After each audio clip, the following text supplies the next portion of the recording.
Axel! Vincent!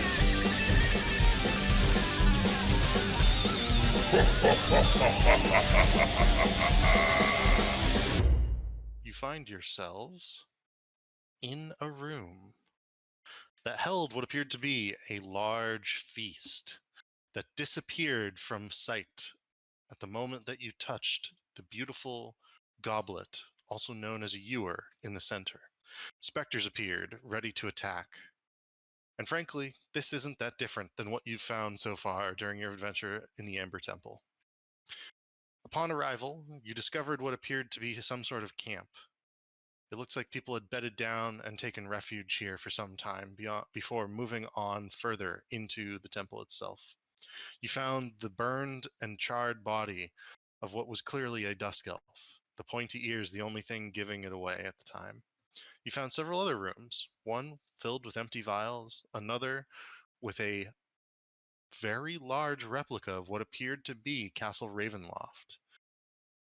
You studied it for some time, and potentially gave yourselves an advantage when you decide to go inside the castle itself once again. Mm-hmm. You're delving deep, looking for Danica Mardukov and the Dusk Elves. They've come here in an attempt to raise their loved ones from the dead, to save their souls from the place beyond, wherever Strahd holds them hostage. And so you find yourselves within this room that appeared to hold a banquet. Please roll initiative.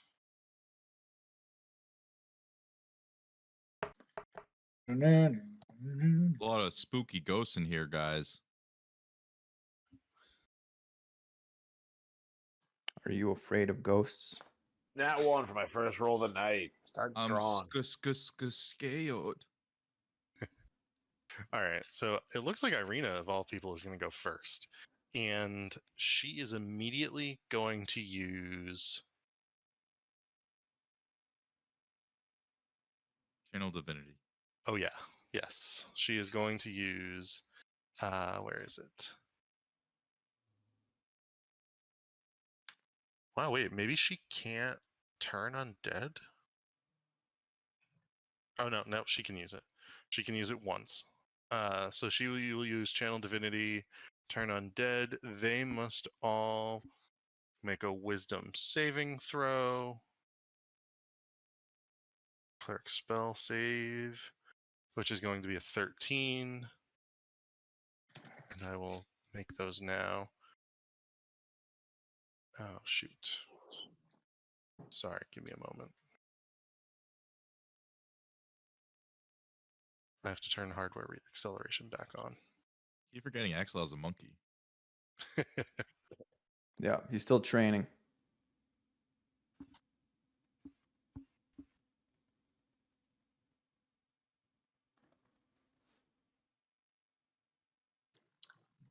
All right, and these specters are going to have to make a DC 13 saving throw, Wisdom saving throw.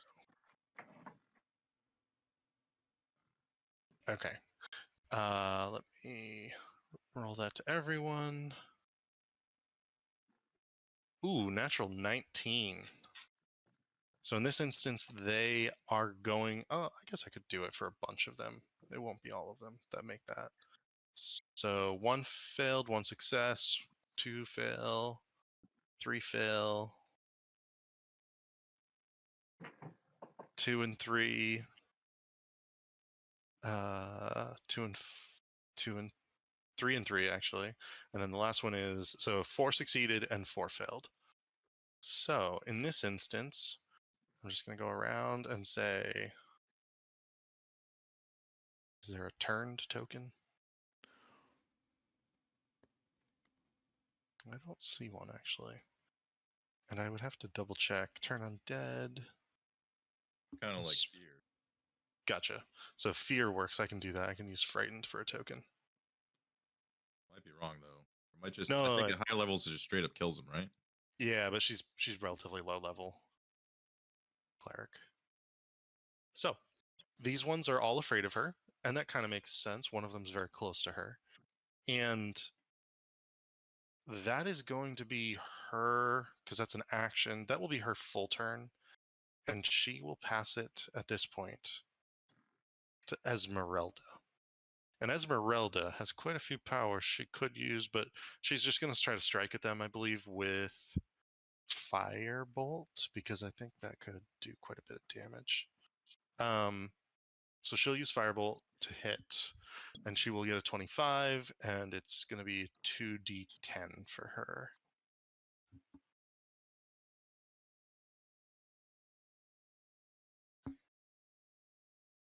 So she's able to hit one of these with 8 points of damage. And as she does so, it seems as if the fire goes directly through it and does not hurt it. Or sorry, it seems as if like some of the ectoplasm is taken away, but not as much as you thought it would be. So it's only half damage in this instance. Riku, what would you like to do? I am going to. Let's see.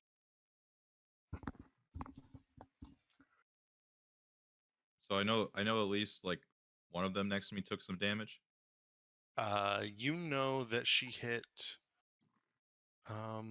She actually hit this one with Firebolt because it was a ranged spell, and she's close enough technically that the one that's frightened is close by, and she doesn't have a good shot at the others.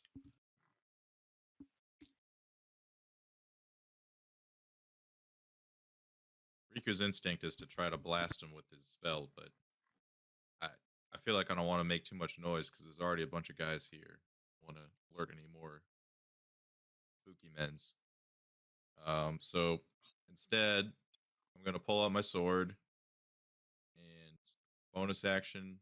Or is it already? Did I already turn it on before? I don't remember. I think you did. I think you already had it on. Okay. I wasn't sure if it was or wasn't. I think you did. We'll say you did. Okay. Okay. I'm not going to use my bonus action now then. I'll instead just stab one of these in front of me. I guess it really doesn't matter which one I stab.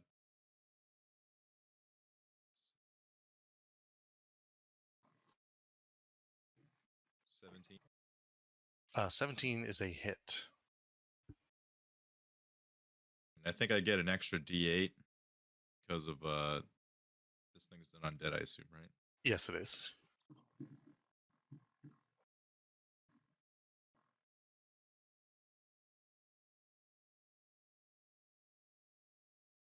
All right, how much damage total? Is that 13? And that's all radiant. Gotcha. And are you attacking the one that's frightened or the other one? Guess I'll say the other one. And Alright. that's one attack, and I have 2 attacks. So we go again. Nice. Another 17. Yep. All right, that looks better. That's a bit. Cool. Wow. Plus the extra D8. Yeah. Go ahead and describe the ectoplasm splattering everywhere as you annihilate this specter before you. Riku just has the sword out and quickly does 2 like slashes through the air, like carves an X, and then the thing just explodes. And then you see him just like look at the sword in awe. And then bonus action, going to give someone my bardic. Let's see. I'm gonna give it to. I guess it really doesn't matter now. Give it to Axel. All right. And can't move because this one's on me, so staying here. Full turn. Yep. Let's see. I'm going to have.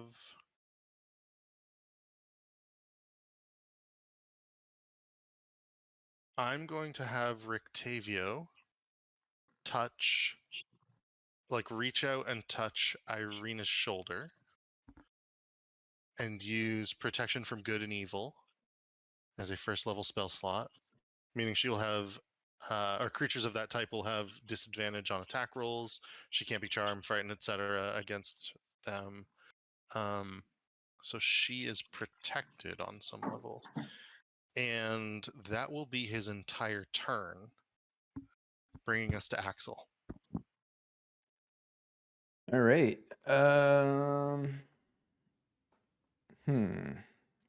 I will. I'm feeling inspired, maybe, from Riku. And Riku finger guns. yeah. I don't know. So you took one out. You did 14 damage. Was that because of your sword or like That and bard stuff, sword bard stuff. I get bonus to my rolling damage. how much total damage did you do? 13 plus 16. You did 30? Close to it. I think it was 29. 29. All right. Yeah. We can do damage. We're going to this one that's frightened. I'm gonna get in his face and You got to keep in mind though, this is radiant damage, so it's probably like doubled. well, let's test it. Great weapon master, recklessly attacking this guy. All right. So 15 to hit. That is a hit. Nice. For 7, plus 17 damage. 17 damage. In this instance, and what type of weapon are you using? Is it silvered or anything? Silver great axe. Yeah. I'm going to say that you only end up doing half damage. So you only end up doing 9 in this instance, but it is still hurting them. And you're doing it against the one that's frightened next to you, is that right? Yep. Okay. Okay. Well, let's do it again. Reckless attack, great weapon mastering.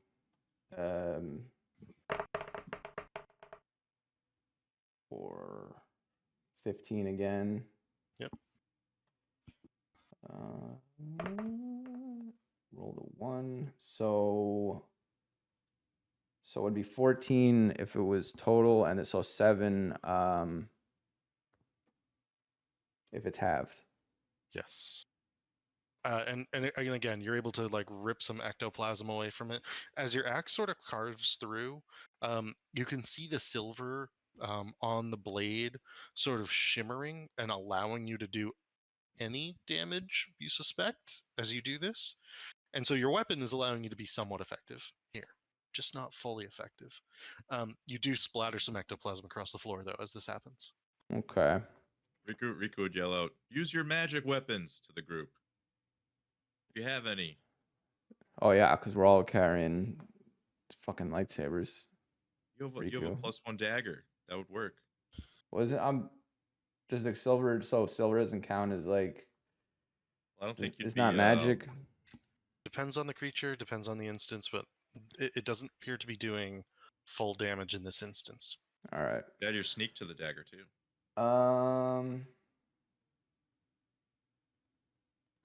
Yes, I will. Yeah, I'll be mobile and back up. Nice. Okay. And end turn. Gotcha. That brings us to Vincent. What would you like to do, Vincent? Vincent.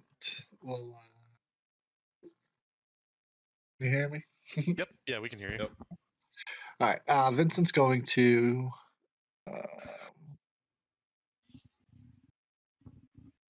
See, should I finish people off or just try to kill people? And do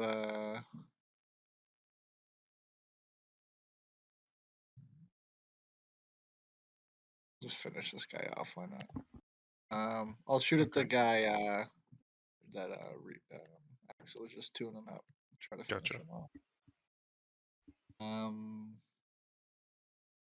Yeah, regular shot. Oh wait.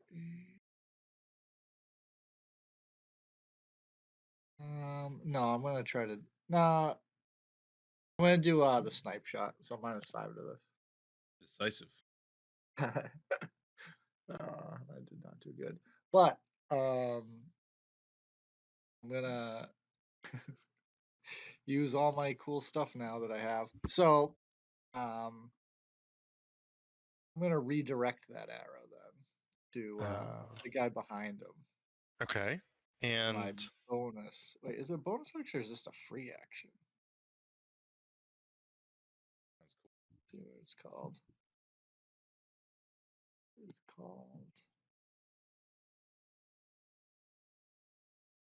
What is it?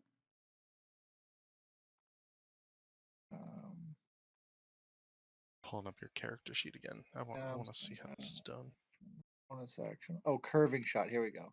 When you make an attack roll with a magic arrow and miss, you can use a bonus action. Okay. So I was gonna say that knowing that these guys need to take magic damage and be shooting magic arrows this whole time. Gotcha. And so go ahead So and I make a new attack roll. this one, can I make it a regular one, not the minus, like not the sniper one? So, yeah, Or does it- totally. do you think it would have to be the same? No, it's fine. So we'll just try to hit. Same thing. 2 2s in a row. Holy I was at smokes. 11. So you barely miss in both instances because you actually only need a 12 to hit these guys. Oh man. And your arrow seems to like zip to the right of the first one and then just to the left of the second one, like almost like in between. And it seems as if their ectoplasm sort of like morphs ever so slightly to let the arrow by in that one instance. Just barely missed. Do you have more shots? Yeah, I have my second shot. So that was just like the first one. So I'll take a follow-up shot and I will not do the -5. Okay. So 23 and my god. Oh well, I get to re-roll that because of my what's it called? All right, so 11 damage. All right. And you did that to the one that's frightened that Axel had been hitting? Yeah. So that one drops. And you send ectoplasm spraying everywhere. Do you have any more arrows? Not that I'm going to use right now. Okay. And that was your bonus action. You have movement left if you'd like to use it. Yeah, I'll stay put. All right. It is the Spectre's turns.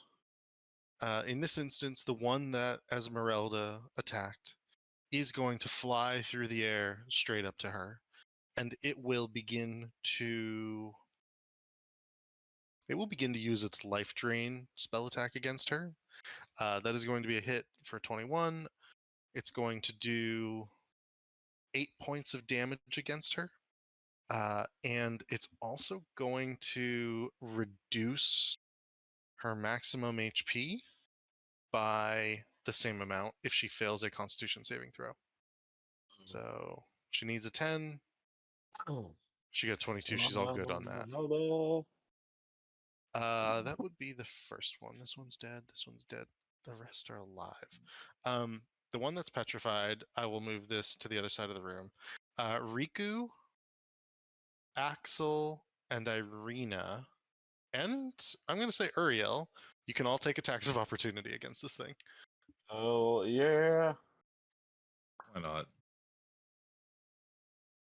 Oh, that's a hit. Hit. I suspect that's a hit.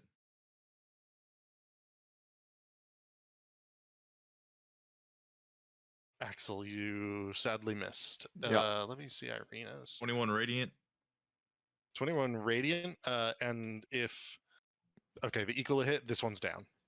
I'm just going to rip it off the board because as it attempted to go by, you shredded where the table used to be with ectoplasm across the floor. This one's going to attack Rictavio, and it will hit again. And in this instance, wow, it's going to be 16 points of damage against him. Let's see if he can make his Constitution saving throw. He fails with a natural 1. No. And as he Oh. does so, he loses 16 points of damage. Oops. I think we have a cleric and a paladin in our party. How long does that like affect them? Is that like till the next rest or? Yeah, so in this instance, it is. Let's see. This reduction lasts until the creature finishes a long rest. The target Oof. dies if this effect reduces its hit point maximum to 0. So his hit points went from 77 to 61, and then minus 16 on top of that, so he's at 45 of 61. Yes. And then we're gonna have this last one come up to hit Uriel. A little worried now. This is what you're built for. And it's gonna miss. Yeah. Shield boy. Have to take this one off the board. Uriel, what would you like to do? I'm gonna swing back at this guy who's attacking me. Nice.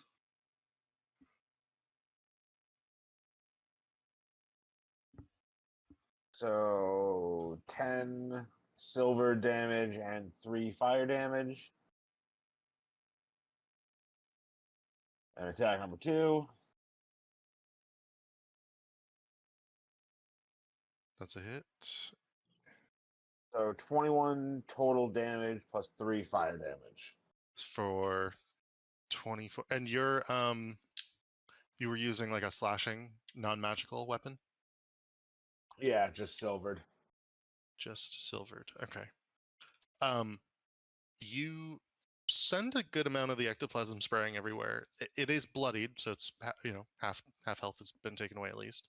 But it's still alive, sadly. Anything else you'd like to do? Movement? I'll bonus action shove him. Okay. Go ahead and What is make a that? strength, an athletics check. 17. Let me see. This is Something pretty a ghost. This is I pretty love silly it. actually because he's got negative Just 5 shove to it it. a ghost. Negative. Supposed to 5. be like a spectral thing. Damn. Just like He- gas. He is, but it's only so the specter can move through other creatures and objects as if it were difficult terrain. But in this instance, because he attempted to attack Uriel, I'm going to say that he was solid-ish at this point, and you can push him. How far is it? 5 feet? 5 feet, or can I knock him prone? Can ghosts be knocked prone? He is immune to being knocked prone. Oh, That I'll push him leg. 5 feet back then. All right, so you sort of push his ectoplasm with your shield off of you as you like stab at it with the Ecola, and he is pushed back a little bit. That is going to bring us to Irina. She will. Oh gosh, I think she's got like radiant flame or something I could use, or something maybe. Sacred flame? Yeah, sacred flame maybe. Oh, she Cantrip? doesn't have that. Wow. What use are you, Irina? She's just going to use Create Bonfire underneath one of them. And if it hits, it's going to do a bit of damage, and they need to make a dexterity saving throw against it. And they succeed, so it's going to fail in this instance. That's going to be her turn. That will bring us to Esmeralda, who will take some swipes at it with her sword at this point, just because it's close. She does have a magic weapon, so it's going to do full damage, and she's going to get a 19, but then roll a 1, so she's only going to do 6 damage, and this is to the one that she threw the firebolt at, so it's still up. It is bloodied at this point, and she's doing full damage. Riku, what would you like to do? Let's see.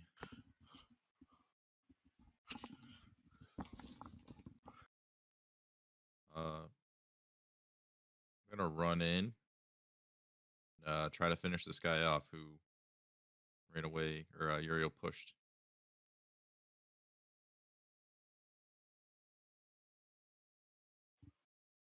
All right.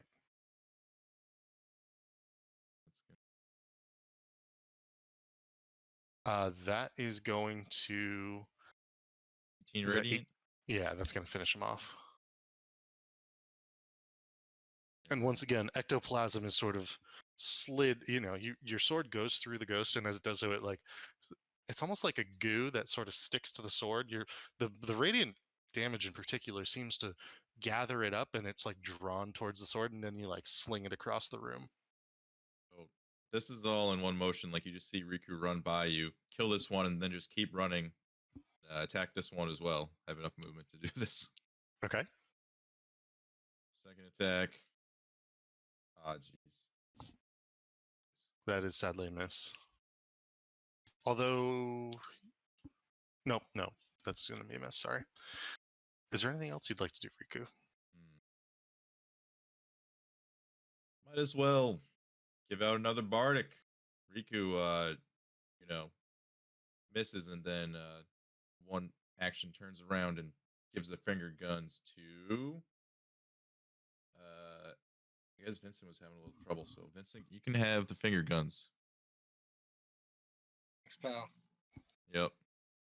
Is that going to help his bow gun? Hopefully. Is it a D8 on a roll? Yes, sir. Bardic inspiration. How long does it last? 10 rounds, I believe. Okay. Double check that, but Gotta use it's it a now. while. Yeah, you have it for 10 minutes. So Oh wow. well past this combat, even if you forget. I'm just wondering. Yeah, I'm just Like saying. 100 It'd be rounds. worth to save it. Yeah. 'Cause this is 10 like, we're minutes. almost 10 minutes is done kind of a with long time. Like if we get into combat right after this, it. That's true. I'm just saying. Doesn't seem like we're almost done with these guys. That's why I was asking. You're like already over this fight. No, I'm just saying, like, unless like, These guys are scary, man. yeah. Lowering their maximum HP. I don't like that. That's kinda It is Rictavio's turn. He's going to sort of gasp and hold at his chest momentarily, and then with a flourish of his rapier, he will attack twice. The first is a hit. The second is also a hit. He will do. Oof. He will do. Let's see, 7. Oh wow! He's going to do max damage both times, and then because it's an undead, it's going to take a bunch of extra damage on top of that. He puts the Holy one that fuck. did damage to him under, and it causes the ectoplasm. Basically, with his rapier, he sort of like pokes holes in it, and he's flourishing in such a way that he's effectively painting the wall behind the specter with its own ectoplasm, and it is gone. But you can sort of see him saying, "It was quite nasty. Didn't like that." Damn, Rictavio. Axel, it is your turn. All right. Axel runs over to what I'm hitting the wrong thing. Runs over to the one that Riku's fighting. So if I'm like right here, do I just get advantage or Yeah, so I I'll want give to you like advantage. I want to like sneak attack and It's frightened. It's cornered. all right, I'll try the dagger this time.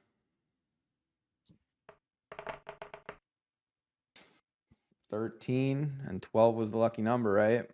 It was. All right. So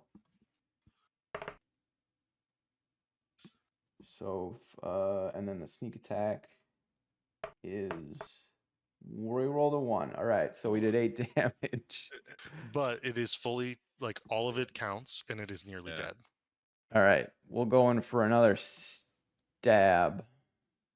This time no sneak attack though. I was wondering if this would be better than the axe, because the axe has a 12. It's like the same. That's a hit. Especially now this is just a regular regular stab, but it's 7 damage. Okay. Is that You get the sneak for this as well, or is this just once around? No, I can only once around sneak.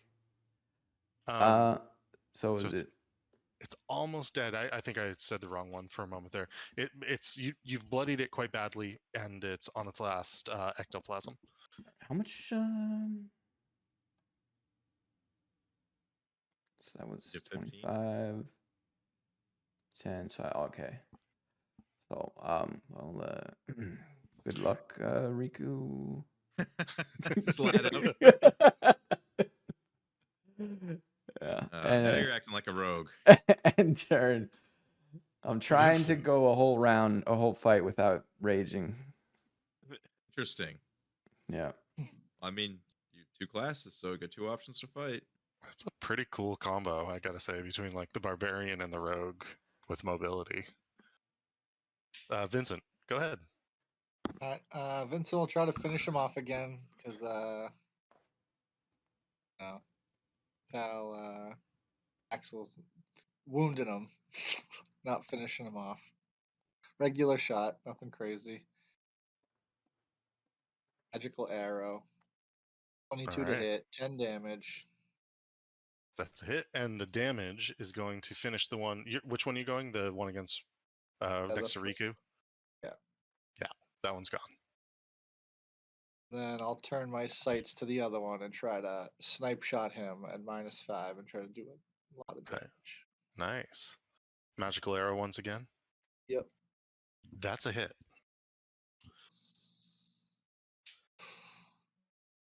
So 17 And magical damage. you hear the double twang of the bow. And you can see Esmeralda sort of sees it out of the corner of her eye, and she sort of, even with the 24 -5 would be a 19, and it had decent cover behind Esmeralda, you had enough to hit it, even with the snipe shot. And her ability to sort of dodge out of the way helped. Both of these specters have been turned to dust or ectoplasm across the room. And you hear Octavio suddenly swear, "Damn it! Oh, look, if we find something that I could potentially talk to, I can speak with Dead. I would have liked to know who those fools were and why they wanted us dead. If we find a body that I think I can speak with, let's talk to it." Talk to dead people? Interesting. Okay. It's all good. Alright. Um, What's left in this room? so you do see the Done. ectoplasm all over like the floors and the walls and everything at this point. The feast that was here when you entered the room was just an illusion, and it has fully dissipated. It's just the table in the middle with the chairs are all rotten, broken. The table is barely standing at this point. It's ancient, decrepit. It looks like if you pushed hard enough, you could crack it in half in the middle and it would fall inwards upon itself. But in the center is that golden chalice, the ewer. And it is empty, but it is the one thing that is in this room. I mean, if it's I guess gold, I'll try Riku- picking it back up. Seeing Yeah, if Riku points out with the sword. What do we summon think another about round of that? spirits. Sorry, so I'd say- Uriel, you want to pick it up, you said? Yep. Okay, you pick it up, and it's quite a nice little ewer. It's let me see if I have a picture of it. But it, nothing happens. Is there any magic coming from it? Oh, you have detect magic on it. Yeah, there is magic coming from it. It's transmutation magic in particular. I like turn around my hands a few times. Like, oh, there's some type of magic coming from this, and turn to Riku and toss it over to him. Like, what do you make of it? Riku catches goblet, and I suppose he looks around. It's like, shall we spend 10 minutes here for me to take a closer look at it? I mean, Rictavio, Irina, and Esmeralda are happy to. sure. I don't think Riku. anybody. Yeah. All right. You can eat for 10 minutes. Investigate the rest of the room while Riku identifies. Vincent's gonna retrieve some of his arrows. Okay. Uriel, if you're going to actually investigate the room, can you just roll an investigation check and tell me what you're doing to investigate it in particular? Riku, you cast Identify as a Ritual. ritual. Okay. I'm just like walking around the like the desks and the tables and the perimeter, sifting through the rubble to see if there's anything of note. Nothing really of note in this room. Honestly, it seems like the main thing in this room would be the ewer. Riku, this is a custom item, but it's a ewer of wine. It allows the user to transform any poison into sweet wine, or you can grasp a handle and command the ewer to fill with 1 gallon of wine once a day. And the command word What the fuck? is Bacchus. This is like such a Riku item. And the Oh. command word is the god of drinking. I hope your Riku hangover's doing well. Yeah.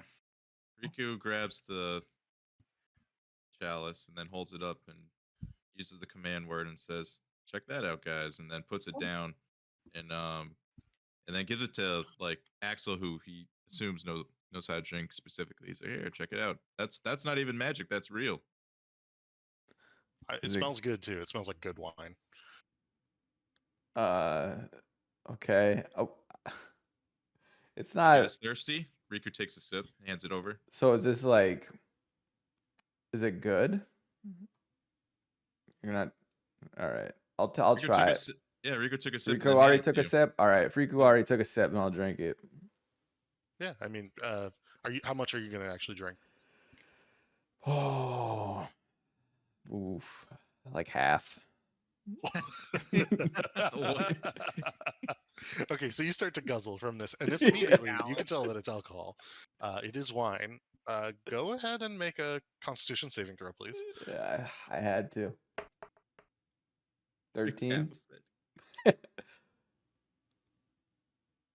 13, did you say? Yeah, 13. I'll since I don't know if we're gonna be getting in anything's going on. Riku inspired me to do it, so I'll add a D8 to that.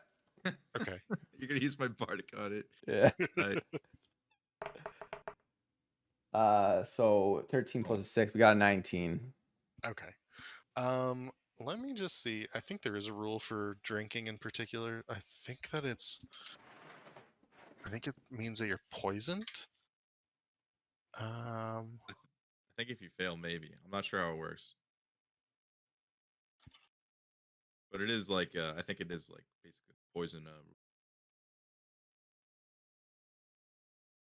Poison condition, yeah. So I believe that means that you have disadvantage on skill checks. Oh no, it's worse than that. I'm sorry. You have disadvantage on attack rolls and ability checks. So you are poisoned for the next. Go ahead and roll a D4. And this is because you succeed. I would have made you roll like a D8 or a D12 depending on 3. how you had done. You are poisoned for the next 3 hours. Okay. Conditions. I'm just gonna put a little Poisoned. twink. Yeah. Gotcha.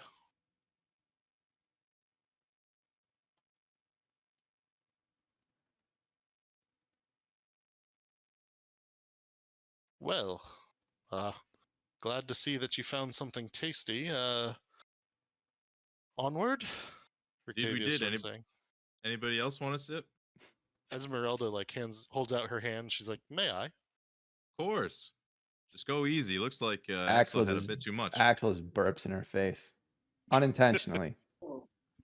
And she sort of like waves her hand in front of her nose and takes a sip of it, and she goes, "Actually, that's quite tasty. It's quite impressive." And she's sort of like looking at the design, and you might want to be careful who you show this to, Riku. I suspect Vistani and Barovians might kill for this sort of thing. I'm sure they'd kill for much less. Riku winks. And then says, "Hand it down," and like gesturing towards Uriel. Like, hand it down the line. Uriel takes a swig from it. Okay. Just taking a swig will not get you poisoned, so you're going to be fine. And if you'd like to hand it around, you may do so. Was it? Yeah, Did reach out Axel and get hand poisoned you, because of how much, or? Oh yeah. Oh, okay. You drank a half gallon of wine. Yeah. I Which is wasn't like- sure, like, because when I'm reading the description of it, Like it's like, probably is like this 2 or like 3 a? bottles worth of wine. Is what Yeah. it sounds like. Well, I think 750 milliliters is close to a gallon. Yeah. Nope. Oh, nope. That's like 2 bottles of wine. Axel was thirsty. That's a lot of wine.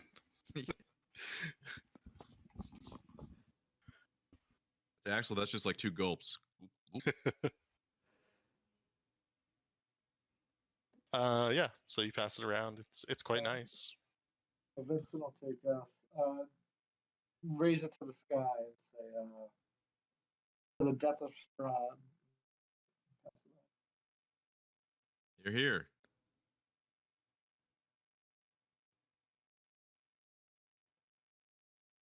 All right. Let's keep going. We gotta find Were Ravens on the Dusk Elves. Ravens. in here Oh somewhere. yeah, the people we're here to save, and Should we Yeah. definitely not here to travel through this loot. door Just loot. next? We can loot. We can loot everything. Yeah, we can do both. We can be Would, heroes. would add the cool wine glass to his bag of holding once everyone's done with it. Okay. I mean, you're able to dump it out and do as you wish Yep. with it. Sorry, Uriel, were you saying you were going to open that door? Yep. Okay. As you do so, you see quite a sight. You begin to see into a room, and you have 60 feet of dark vision, I assume? Yep. All right, 5, 10, 15, 20, 25, 30, 35. Okay. Then you can see across to just the edge of what is roughly another balcony. And you can see down a bunch into this area. And you see quite a bit. You see into the marble foyer that some of you had sort of stepped into beforehand. But instead, you see quite a sight. Before you is... Let me just make sure I get this right. You see another column of black marble supporting the vaulted ceiling of the temple. And this would be the north end, which stands a 40-foot tall statue of a cowled figure in flowing robes. The statue's stony hands are outstretched as if in the midst of casting a spell. Its face is a void of utter blackness. The ominous statue stands between you and what appears to be just the edge of another balcony that you begin to lose in the darkness of your vision. And you can sort of see, I'll sort of reveal like that. You can see the balcony railing. In front of you, what is clearly some sort of balcony has partially collapsed and fallen onto the temple's marble floor below. There is an open doorway here behind the statue.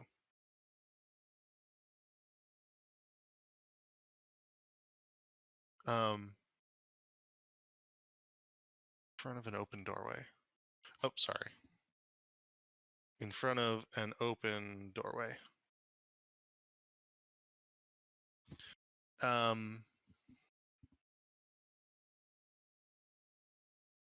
Arched hallways coated with amber lead away from the temple to the west and the east. And so you can sort of see, if you like look around, you can see that there's an archway here underneath. Is there anything else that you should be able to see?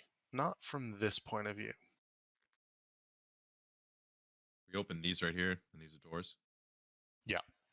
Can And it leads the, out to this like marble, or can sorry, it the- leads out to this collapsed balcony. can the torches on the room in this on the wall in this room be like removed? They can, if you so wish. I'll grab a torch if it's gonna get dark. Q jumps on the table real quick with his sword on his shoulder. It's like points at Axel and he says, "You look kind of woozy. Let me go take a look ahead, and I'll be right back." Cast invisibility on himself. Axel doesn't know what Riku's talking about. Okay. Okay. I don't know what you're talking about. I'm feeling fine. Riku, you are invisible. Axel, you have a torch in your hand. Yeah. he's gonna go enter the room first and just see if he sees anything moving. It's like Okay. in this area. So the balcony, Riku, goes to about like it's kind of like here, so you're like just on the edge of it. So if you'd like, you can jump down into the area below.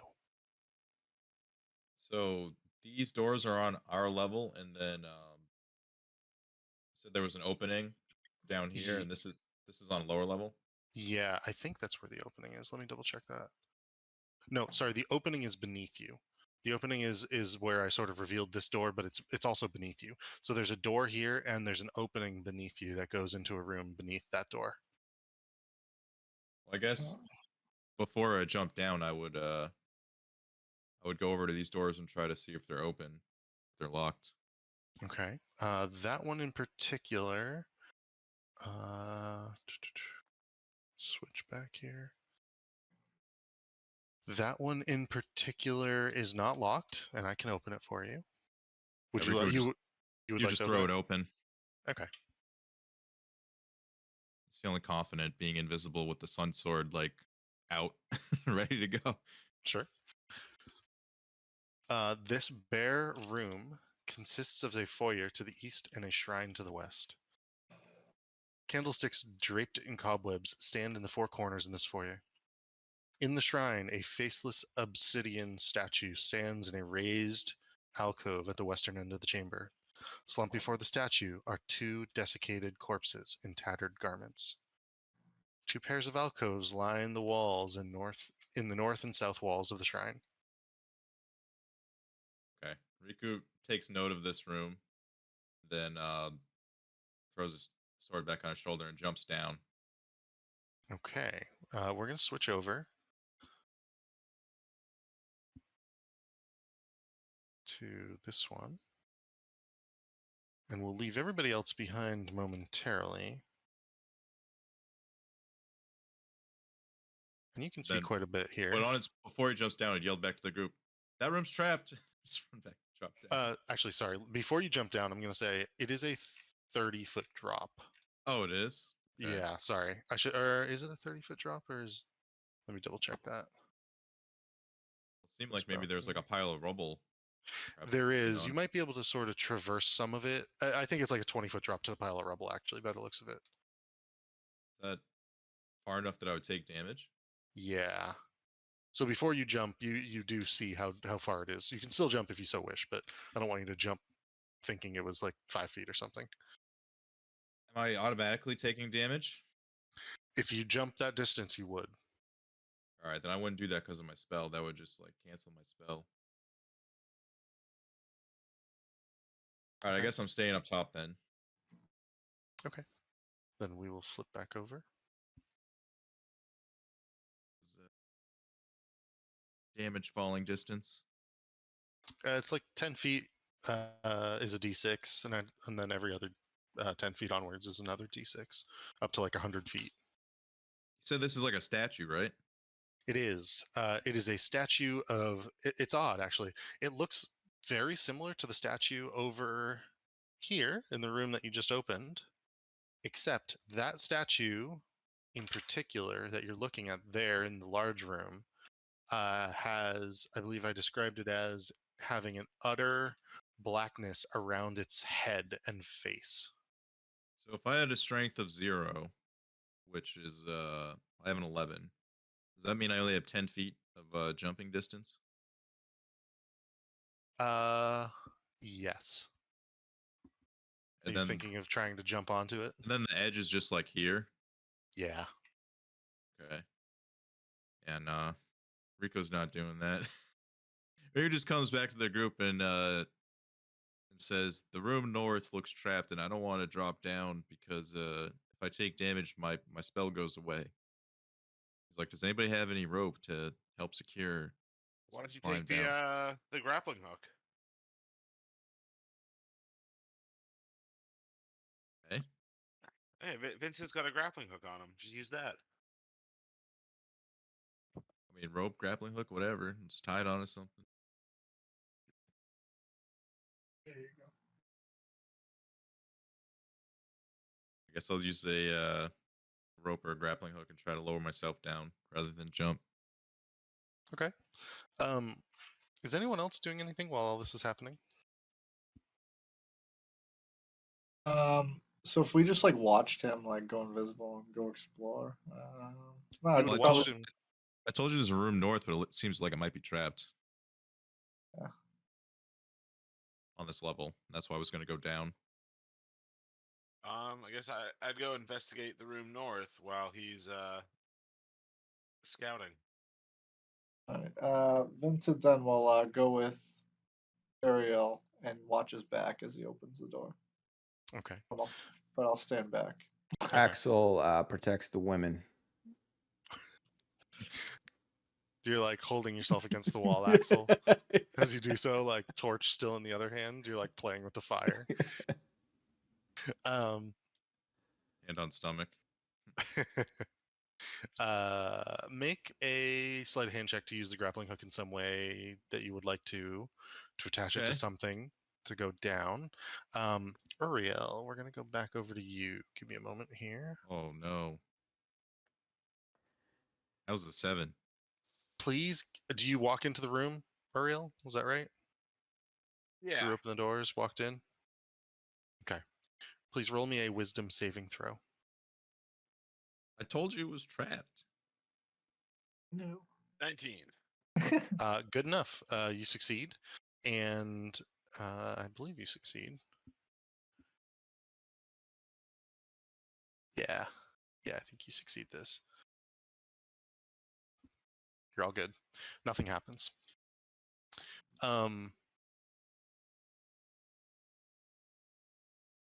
In regards to the sleight of hand, that gets you. Sorry, did you say 7? Sure did. I mean, it seems secure. Who climbs down if you can? Yeah, it's totally secure. Let's go for Riku, it. how much do you weigh? He's a slim fella. Let's take a How tall are you? 160. Oh, That's you where got I it. put him at. Okay, so and Vincent, you're kind of like right here at the door watching Uriel. Is that right? I'm watching his back. Like, I'll start to go in after him if I can Okay. see. But I was definitely keeping a distance because I knew it was booby trapped, thinking there was gonna be some sort of like explosion or something. Booby traps ain't nothing Gotcha. to Uriel. And how much do you weigh, Vincent? How much is Vincent? He's a weigh? tank. Oh, he's a tanky turtle. Let's check the character sheet. Gotta be at least 3 bills. Description. 3 bills. Are He's we a- talking? Are we talking like over 250? Gotta be. Okay. Okay, so several things happen in unison here. So, Uriel walks across the obsidian balcony, and you can hear it sort of cracking under his feet, but it just sounds like the pieces of obsidian that are sort of sticking out and are already broken. He throws open the doors, and you see a flash of light, and he sort of shakes his head, and Uriel, you sort of react and let everyone know you're fine. Nothing happened. Whatever it was, you were able to shrug off. Vincent, as you walk behind him, you continue to hear the crack of the obsidian floor. And Riku, as you tie off this rope to begin to go down and step out onto the balcony, it Yep. gives way. Oh, fantastic. So, Vincent, Hey, you are drop. going to, if you want, you can give a dexterity saving throw to try to save yourself, both Riku and Vincent. So go ahead and roll those for us. Do like a cliffhanger moment, like reach out, grab his hand before he falls. That's the idea. Like, I kind of like turn around while this is happening and try to like grab Vincent. But I'm invisible, so he couldn't even Like see me. All he would see is the slow motion. rope. No, 20. I would try to Vincent. save myself. I'm very I'm a ninja. Vincent, that's good enough to be able to jump on, like reach So- out and jump onto the ledge if you would like. Am I doing a with deck save? What am I Uriel. doing here? Yeah, dex saving throw. Here, I'm just going to put you there, Vincent, so you're 14. more in the doorway. 14. So the only reason you don't fail, so it was a 15 to succeed, but the rope gives you a little bit of a bonus. So you are able to dangle and catch yourself on the rope down here. Nice. The balcony, however, is gone. Like it has fully given way. Wonderful. Goose shouts out, "I'm okay." Continues to climb down. Axel, you hear like the crumble of the balcony behind you, and Irina and Esmeralda and Rictavia are all like looking. Yeah, I was in the middle of telling him about my workout regime when this happens. Just sitting there flexing. What's Esmeralda sort of like pats your arm. She's like, "Attaboy." what's going on out here? Where's are you down there somewhere, Riku? Yeah, I'm good. So, like, what are we? Is there still a rope, or did that is poorly There's tied still knot? rope. Still rope. If you look at it, make a perception check at disadvantage, Axel. Okay, perception at disadvantage. My eyes aren't too good. Still got Oh my 23. goodness. You can tell that if anyone else tries to use this, it's probably going to fall. And in fact, you know in your confident state that you can fix this if you so wish. In fact, with that roll, you're able to fix this. All right, yeah. Axel goes for fix. He goes to fix the rope. Nice. Okay. We should leave it and then make another one to the room that Uriel's in potentially, if he can perhaps disarm that shit, so we don't get fried or whatever happened to those people on the ground. So Riku's below me right now, He is. and there's no And- balcony. So how far down is he? Like how far is to the ground? So there's no balcony. How far to the ground now? He's 30 feet down. That's quite a ways. 30 feet. Damn. So my only way of getting down is to try to climb this rope, That's correct. and I roll at disadvantage, and if I fail, I fall 30 feet. What was the damage per 10 feet? What was it like was it like a D6. D6 per 10 feet? So if I fuck this up, it's 3d6. I mean, oof. What am I rolling to get down? It would be athletics. Oh, yeah, we'll do that. So athletics at disadvantage to get down? Yes. Okay. Yeah. No Uh, problem. No issues whatsoever being able to climb down. Yeah. Climbs down with one hand, flexes with the other while everyone watches. Yeah, I'm ready to help everyone else. If there's a way I could help the others get down. that would Yeah, be, I mean, they're going to make their own checks. What I will say is Irina will make one. That would be an athletics. Actually, she could use acrobatics for this. She gets down without issue. And Rictavio and the other two are going to get down as well. I'll roll d20s for both of them. Esmeralda in particular has a difficult time, and she nearly falls. She catches herself. She nearly falls again, and in fact, Irina sort of has to like hold the rope steady. And it takes her much longer than expected, but she's okay to get down.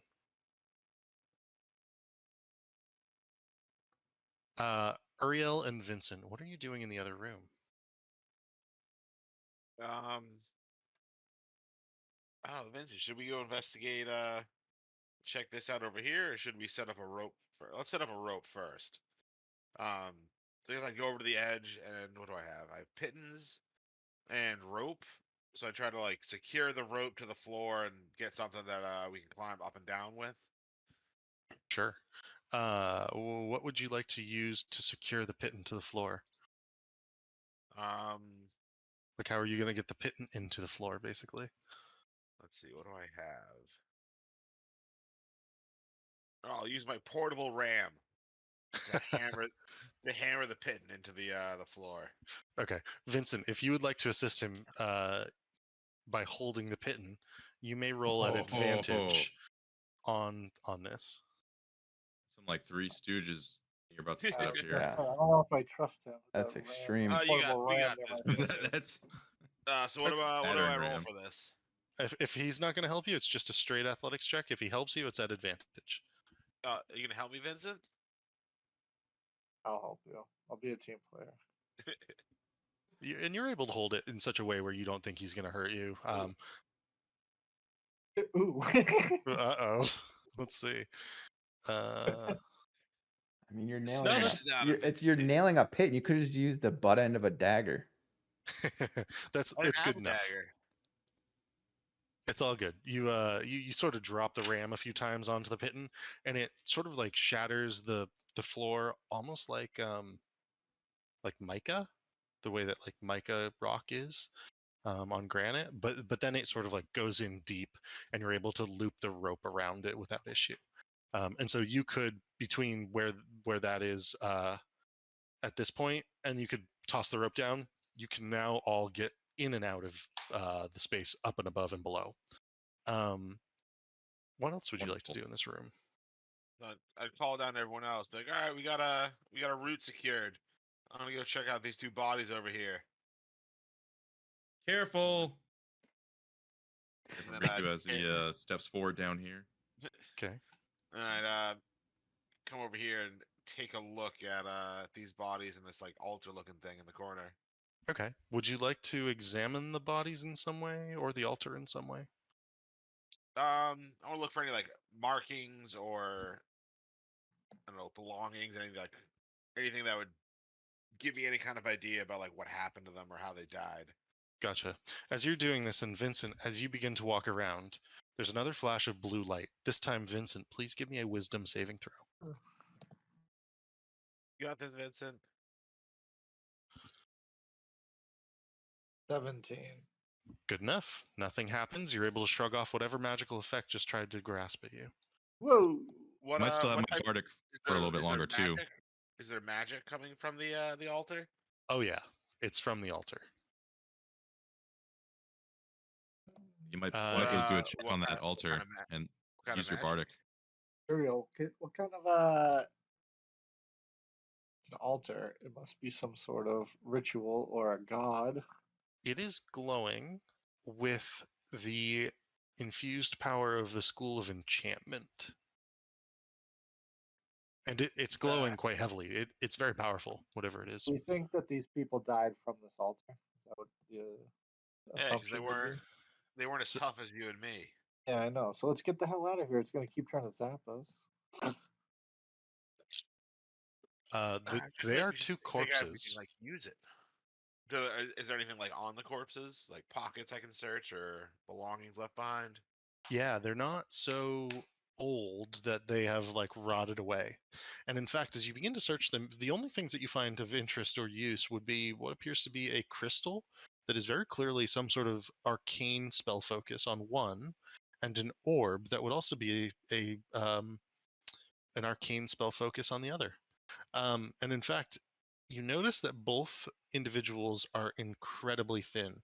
One is a elven man, and one would be a human woman.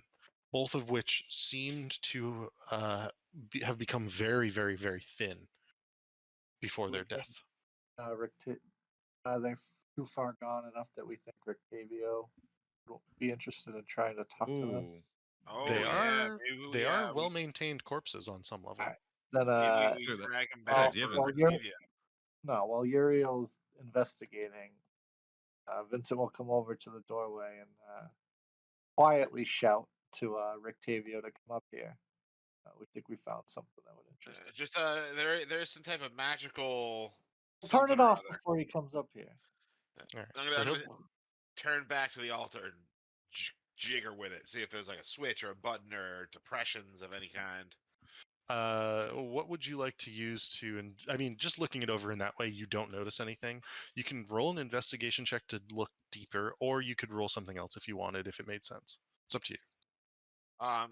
Can I roll religion? Does it look religious at all? A Ye- holy object of any kind? So it is a statue in the same way that it mimics the statue similar, and it's on a shrine. So religion totally makes sense. Go for it. Oh, I perceive nothing. This whole place is religious, right? It's a temple, technically. Yeah. Yeah, and in this regard, you have no idea. There's nothing to like remove or take off of it. No, nope. Vincent pulls out his Saloon statue. Your Saloon statue. Yeah. Okay. As you do so, you feel it begin to vibrate. Whoa, Vincent, Uh, what's going on over there? And And in Vincent fact, What you will, got? it begins to give off a soft, silvery blue light. and Vincent will be like, try to think to himself, Saluna, try to need help. Activate this thing. Roll a wisdom check for me, Vincent. Wisdom check. Yep. So just a straight wisdom. Yeah. Vincent becoming a cleric? What's happening? 19. In your mind, you hear a voice saying, "Don't let the faceless statue look upon you in either room." Okay. Is it ever? Is that the one? This one? It's Is the the same. faceless statue? Yeah. This is a Okay. smaller version of the one in the other room, effectively, so far as you can tell. And Vincent turns around, looks at the door. Okay. Uriel, try to turn it off. Trying. I try smashing the face of the statue with my Iklua as I Okay. get more frustrated with the statue. Sure. Go ahead. With a nat 20 to hit the statue. Sure. Let's hope I don't release a demon. So 16 total damage, 13 regular, 3 fire. I mean, the fire and the Ikola lance across the faceless face of this statue, singeing it and causing it some sort of scarring, but they have not destroyed it. And it's at this moment that Rictavio has ascended to reach this area, and you see a flash of blue light. And I'm going to roll for him. I believe he has a bonus to this, +3. And he will fail. Oh, And he no. immediately begins to move forward and supplicate himself on the floor as if praying to this statue. Oh no. Octavio, snap this out is of it. I try helpful. shaking him awake. And Vincent will turn him away from the statue. Try to physically. Okay. As you do so, you can feel him sort of fighting it off. So if you would like, you can make a strength check. Not very strong, but I will try to. 19. Okay. You can pick him up and move him away if you want, although he is attempting to get back towards the statue. Yeah, I just want to not me, but yeah, restrain him and try to just make him look away, thinking that would help. Okay. Don't look at it. And I want to try to walk over to the door on this side. Okay. You can do so. So I'll move you both over there. Yeah. Yeah. And that is okay. And he's just still trying to get back to it. So, Rictavio, don't look at the statue. All right. What is everybody else doing? I'm gonna flip over if you would like, just so that we're Ricker's looking around. downstairs. All right. You're looking around, Mm-hmm. and you see quite a number of things. On this floor, next to you, there is a statue in an alcove to your left, your immediate left here, that you can see. Okay. You see some sort of archway here, some sort of large archway here. And do you have any source of light, or I have dark vision. you have dark vision? I think you can see probably about this much more. From this point of view, roughly. Oh, maybe a little bit more. I'll give you more.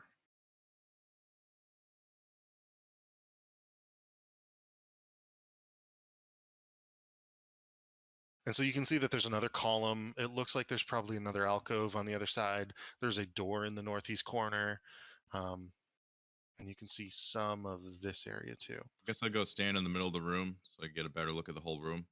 Okay. And as you do so, I'm just going to open up more of the room here. You can see that there's another thing there. There's an alcove with another statue here, an alcove with a statue here. You can actually see down this way into through the archway this way and this way at this point. Make out that last statue up here. And as you do so, Riku, there's a fireball that emits from the utter blackness of the faceless statue behind you. Let me just... I'm invisible. I know. It's not nice. drop. Let's see. I'm actually going to have you guys roll initiative here in just a moment. Oh shit. We're gonna attack by some statues.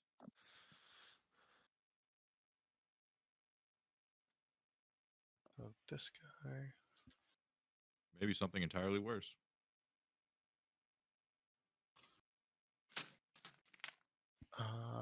Is that everyone? I think that's everyone.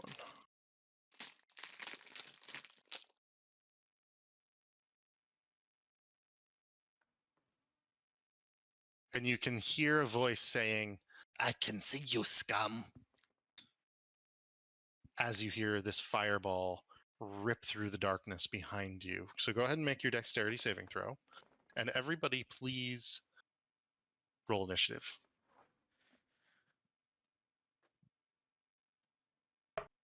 You say everybody. Oh, yeah.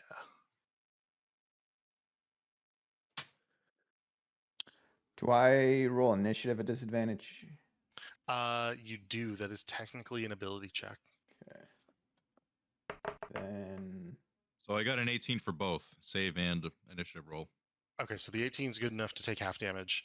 Uriel, did you already roll? Yeah, I think I got a 13. Gotcha. Thank you. It just didn't pop up in the tracker for some reason. Okay, so let me roll 8d6. You're going to take half damage on this. My invisibility is gone no matter what. Taking You are no damage. longer invisible, so you'll take 15 points of damage, Riku. Ouchies. You all hear this fireball engulf the area around Riku as he walks down to this point. I'm going to have Esmeralda go first.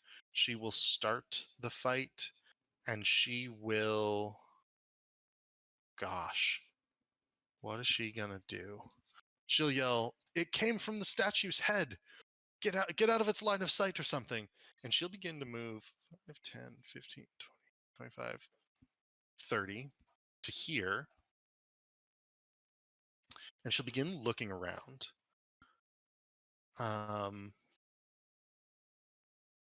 She's going to look around, and what will she do for this?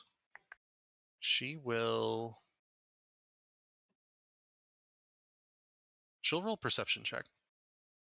She's like, I don't see it. You can see her like looking up into the utter blackness of the head of the statue. I don't know how to turn it off. I don't see anything. And that's going to be her turn for the moment. Axel, what would you like to do? I think I rolled the 21 was my first roll because I rolled at disadvantage. So I got the 18 as my initiative. I don't know if Nice. that Nope, you're good.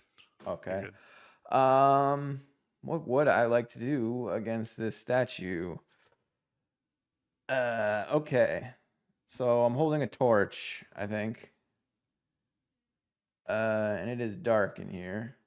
Yes. Would I actually be able to see the statue from here? Yeah, I think you could see the statue. I mean, everything was lit up by the fireball as well. Oh, right. And so you were Okay. given like a decent view of everything, and the And statue's within view. it when it attacked Riku, so this is a statue with like a head and stuff. Yes, it is a 40-foot statue. The last like 5 to 10 feet of it are enveloped entirely in darkness, like in utter blackness, so you actually can't really make out the head. Okay, and it's facing Riku. Yes. So I could get, so we're what's her name? Esmeralda, is that her name? Yep. Yep. Yeah, she's behind it. Yeah, she's sort of behind it. Yep. All right, and okay, so I'll go see what's up. Does this statue look climbable? Give me a perception check. Does it look? Can I climb? Oh no, I want disadvantage. I think I rolled advantage, so go with the 1. Okay. So 6. You don't think you could climb this? Yeah. All right. Well, I'm out of ideas, Esmeralda. So sorry. Yep. Nothing else? Yeah, I'm gonna hide. Throw up my torch. I'm gonna throw my torch at the foot of that, like at the bottom of the statue, and I'm gonna go find a nice little spot to hide because it's a dark room, and why not? Okay. Would you like to roll a stealth check at disadvantage, please? Sure. Another one. So Goodness. 9. Okay. I mean, it's the torch really gives you away, 1 and a 20. Yeah. and the torch is why you probably rolled the natural one. You're lit up in the dark room, like it's going to be difficult to hide. All right. Passing on from Axel to Riku. You are burned and singed. Your clothes ever so slightly being on fire.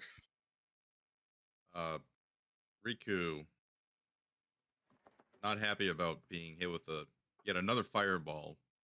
He's been eating fireballs for breakfast the last few days. He's not happy about it. He's gonna point up at the statue and say, "Fuck you, you son of a bitch!" And he's gonna cast Dispel Magic on this stupid statue, right where Okay, the darkness area is. Yeah, absolutely. Let me check one thing.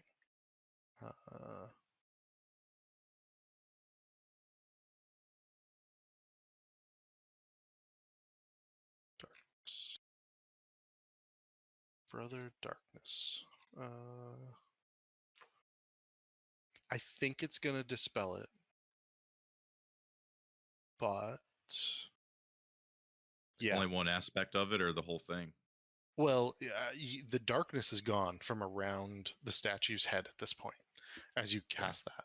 And so you can now see that there is what appears to be a similarly faceless god, except that there are slits for eyes, or like openings for eyes, and you can see a creature inside what appears to be a hollowing out of the head inside the statue, up inside. So it's some like 35 feet up or something like that. And the creature that you can see is fox-like in appearance, but it's intelligent, and it's like looking down at you, and you can see that like the crackle of a spell is on its fingertips once again. Shit. I'm gonna move out of his vision. I think we'll start there.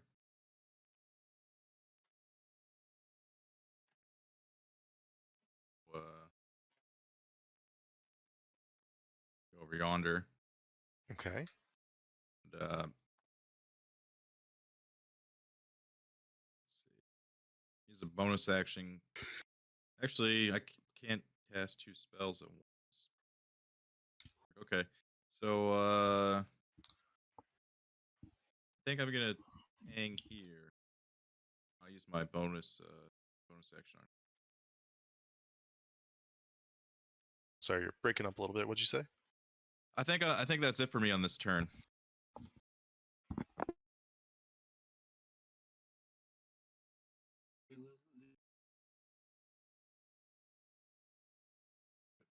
And think about what you would like to do. You're currently holding you're holding Rictavio.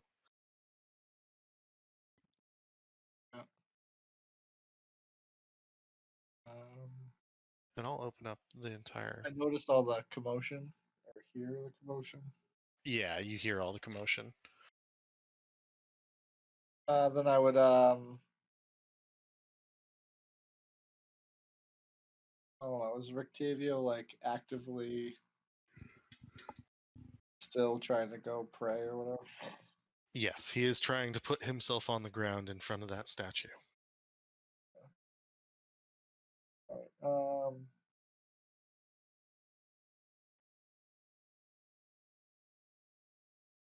I guess I would still want to try to see what's going on, so try to like bust both over to the door. Okay, and you can use limited move. Your speed is halved right now, so we'll move you over to the door so you can see what's going on. You could Yeah. see the remnants of a fireball. Riku, like running basically to underneath the other balcony there. After casting a dispel magic at the darkness, which dissipated it, and then the others attempting to cower and hide near the statue or look around to try to get up on or in the statue in some way, and the others have not yet acted. And do I see the creature that's on top? Is there a creature on top of the statue? I would have at least let you guys know about it. Okay, so you can hear Riku say, "Creature inside the head," basically, but you can't see it from this vantage point because it was basically through the eyes that Riku saw it. Okay. Then I would at this point just I would continue to resist, restrain our guy here, but I would tell Riku to use Riku, do you have dispel magic? I just used it, yeah. I'm sorry, not you. I meant Uriel. No, I do not. I would yell down to Riku and say, "There's another statue up here that's got Rictavio, kind of under its spell. Use you up here." Leave that room. Riku would yeah. say. Yeah, but it's a long fall. No, but I can't live Rictavio. What about this? This is a door here. Yes, it is. I try to open that. Yeah, you can open that without Yeah. issue. Let me switch to that quickly. Double check which number that is. Okay, cool. Is number 25. It is a narrow room as you open the door. This narrow room has an arrow slit in the center of the south wall. Like right here, looking back into the room. There's nothing in here. Nothing in there. Just broken refuse. I'm gonna try to well, not like lock, but I'm gonna pull me and Rictavio in there and shut the door to try to prevent him from. Okay. Yeah, that's it. And you're gonna shut the door behind you? Yeah, I'll shut it behind just to prevent him from going to the statue, and maybe just I'll look out the eye slit to. Gotcha. I guess I still have to restrain him still, but Well, as you bring him in, actually, he shake him free. Yeah. Snap out of it. He is able to make a save, and let's see if he makes it fully. He does not, and he will open the doors on his turn and begin to try to go back. All right. Uriel, what would you like to do?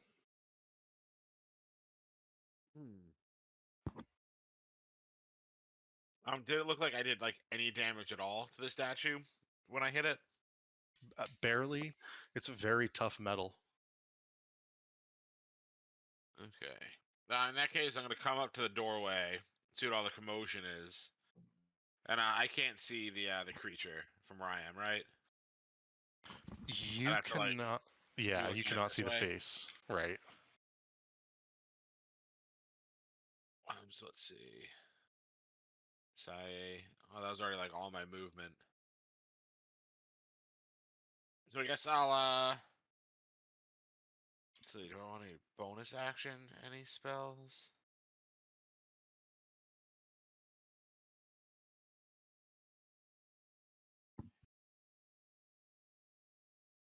Well, I'm gonna cast Eldritch Blast at the like the back of the head of the statue. Gotcha. See if I can startle this thing out of there. Eldritch Blast at the back of the head of the statue. Go ahead. Let's Ooh. see. So a 9 for the first one, 25 for the second one. Okay. The first one hits, the second one sort of grazes off of the amber. Go ahead and roll damage. It is force damage, magical force damage, so maybe it'll do something. 9 damage. You see that there's a crack in the amber of the back of the head in this space. If we hit the head enough, we can smash it open and get to this thing. Does everyone focus fire on the head? Is there anything else you'd like to do? No, that'll be it. Okay. It is Rictavio's turn. He will sprint out of the room to like kneel in front of the statue, and he does begin to pray to it.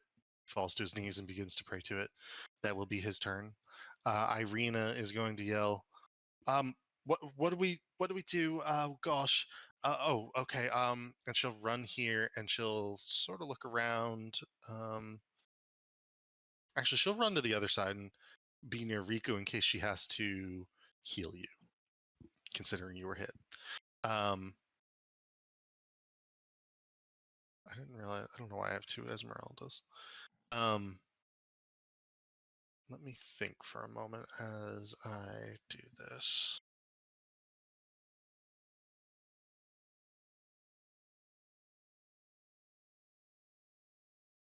You will hear a spell, and magic missiles will begin to shoot out of the head and zoom around and hit you, Riku. And there will be 3 of them. Nice. For 8 points of damage.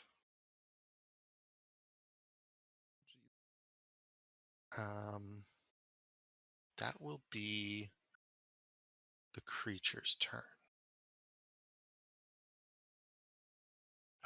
Esmeralda, she'll cast a firebolt at the spot that you hit with your Eldritch Blast. She just needs a 10 to hit it, which she gets exactly, and she would have had a +6 to it anyways. And she's attempting to try to burst through the amber with you. 12 points of fire damage. It's ineffective, so only 6, but it's something. That brings us to Axel. What would you like to do? Well, how the hell did this thing get in the statue though? That's the I guess all I can do is throw a javelin at the head, right? So that's what we'll do. We'll throw a javelin at the head. Okay. That's disadvantage. Because I'm drunk. Right? Mm-hmm. Okay.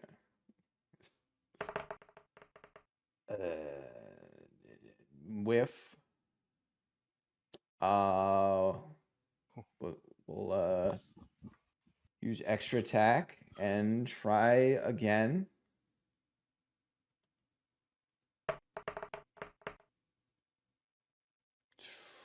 The 21. That's a hit.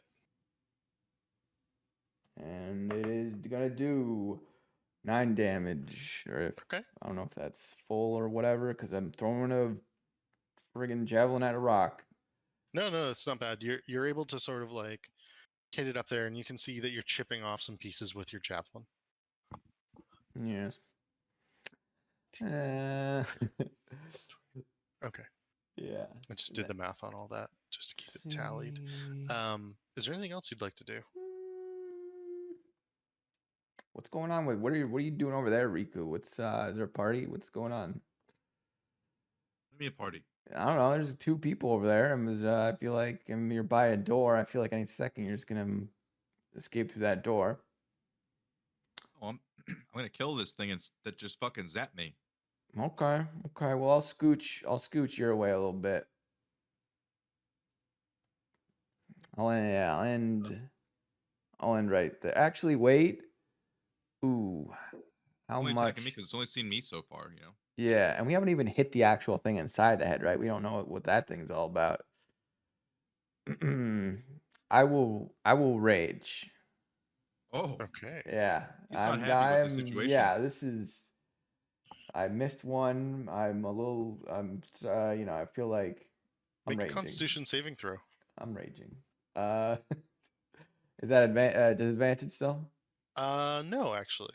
Oh, This is caused by your rage. got an 18. You are no longer poisoned. Oh shit. Excellent. Yeah, I'm sobering up. You're just angry. You're drunk angry, but Yeah. it's making you clearer. Yeah, I'll intern there. Okay. Riku, what would you like to do after being hit by some magic missiles out of nowhere? Rico's had enough of this stupid fucking creature in this statue. Okay, he's gonna blast it with not Naka, Shatter. Ooh, up inside the statue's head? Yup. Okay. And like there's a part of the spell that says that like creatures made of like certain materials have a called a disadvantage on the roll. But I assume Gotcha. it's just he's a normal thing, but So the shatter I'm just trying to could, burst the thing open more than do damage to it. I'm trying to yeah. trying to crack inside the statue. Is it con save? Yeah, it's a 15 con. I'm rolling the damage here. 19 damage. So he saves. He got a natural 15 for 17, but Okay. the 19 damage is going to do quite a bit of like. There's going to be a bunch of things that happen simultaneously.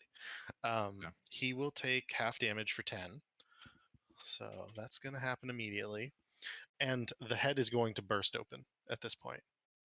And the Nice. shrapnel, I would like everyone in the vicinity to make a dexterity saving throw. So Axel, Riku, I'm going to even say Uriel. As far as Uriel, go ahead and make a dexterity saving throw. I sense danger. Nice. 17. I'm going to say that none of you take any damage from that. Let's see what Irina gets. Oops, wrong one. She's good as well, and Esmeralda might take a little bit of damage, but it's going to be no more than a D6. And she's got a really high dex. No, but she'll take 6 points of damage, probably. Something like that. 5 points damage. Cool. So you can now see this creature in the head because you've blown the actual head off. He is actually going to take quite a bit of shrapnel damage. Riku, if you would like to also roll 66. Okay. Because he's inside of this thing, and the shrapnel is going to go everywhere on the inside of this as well. That's a lot of D6s. Yeah. Not bad damage either. No, not bad at all. You can see that this creature has been bloodied. His fur is stained. Is there anything else you would like to do?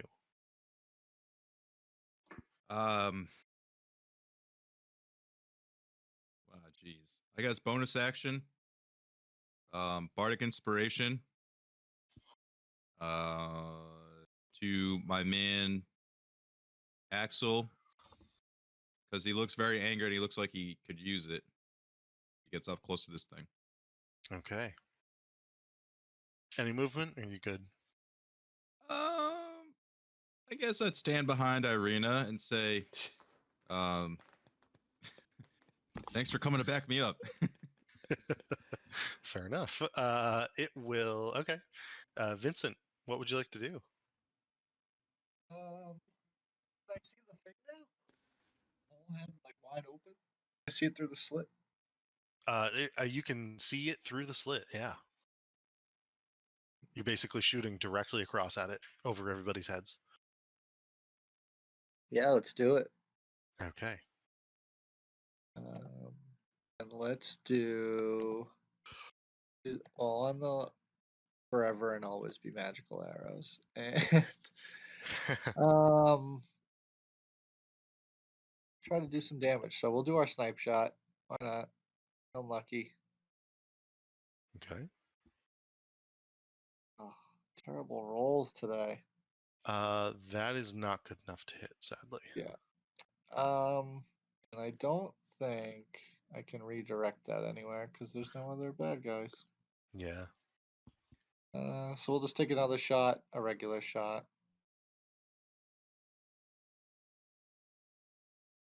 $27 to hit. That's a hit. And only because I'm feeling lucky, I'm gonna re-roll that damage. Okay. Are you going to stack any magical effects on top of this shot? Um. No. Alright, Okay. 9 damage. All right. 9 magical arrow damage. It hurts him. It fully hurts him without issue. Your arrow pierces in, and you can see that there's more blood on his fur. Alright, then oh wait. If I just realized if I go in there, I'm probably gonna have to do another roll.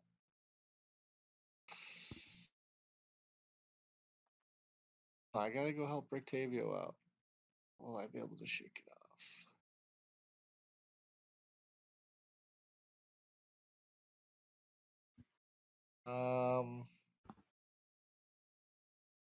Dang, I don't know what to do.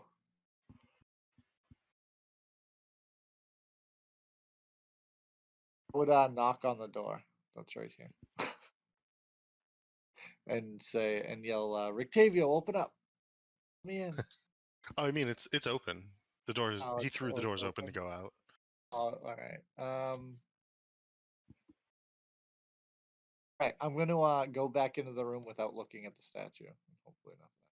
And kind of come out this way. Okay. As you do so, nothing happens. You seem okay. All right. The next individual to go will be Uriel. What would you like to do? Yes, I'll Eldritch Blast this guy again. Okay. So we got a 22, and an 8. Okay. He will use shield, and he will block your 22. Oh, what a dick! He's a little weasel. So it's not going to hurt him at all. Is there anything else you'd like to do during your turn? I guess use like my movement to like shimmy down the rope. Can I do that to like come join Esmeralda? You can use all of your movement just to shimmy down the rope. So yeah, back at the ground floor, basically. All right, so I'll do that. Okay. Rictavio, he is currently supplicated in front of the statue, which brings us to Irina. Irina will, gosh, what can she do?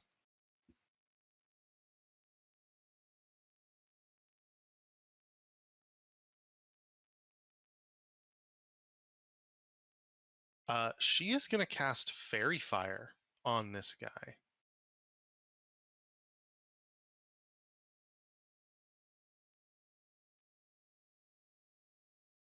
So she will cast Fairy Fire. The creature will have to make a Dexterity saving throw, which in this instance, he will succeed. So the Fairy Fire does not take, I believe.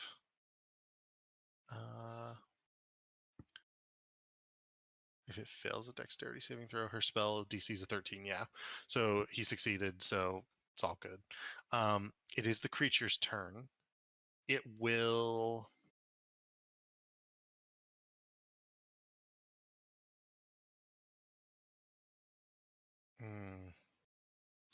It will say in all of your minds telepathically, "You don't know what you mess with. It's time for you all to die." And it will use a Finger of Death spell. It is going to try to use it on. I think it's going to try to use it on Uriel. You seem to be the beefiest. So please make a Constitution saving throw. DC 17. 25. Holy shit, bro. So you're going to only take half damage. So that's 7d8. 2, 3, 4, 5, 6, Indeed. 7 plus 30. So plus 30 on top of this is 66 and half, 33 points of damage. Is it necrotic damage? It is necrotic damage. So I take half again. Holy smokes. Okay. It goes, you shall die. And you can feel that sort of like icy grasp sort of grasp at your heart and attempt to squish it and stop it, but you sort of fight it off. But your blood seems to run cold damage? for a moment. What's that? 17 points of damage? Yeah, 66 divided by 4. Yeah. 16 and a Half half, of 17. 33, Yeah. It will. I just like laugh, like finger of death. More like tickle of death. It will actually duck beneath the shattered remains, and you can hear it doing something that sounds like it's opening something on the floor of the chamber of the head, and then disappearing. Which brings us back and around to Esmeralda. It goes, quick, get him! He's running away.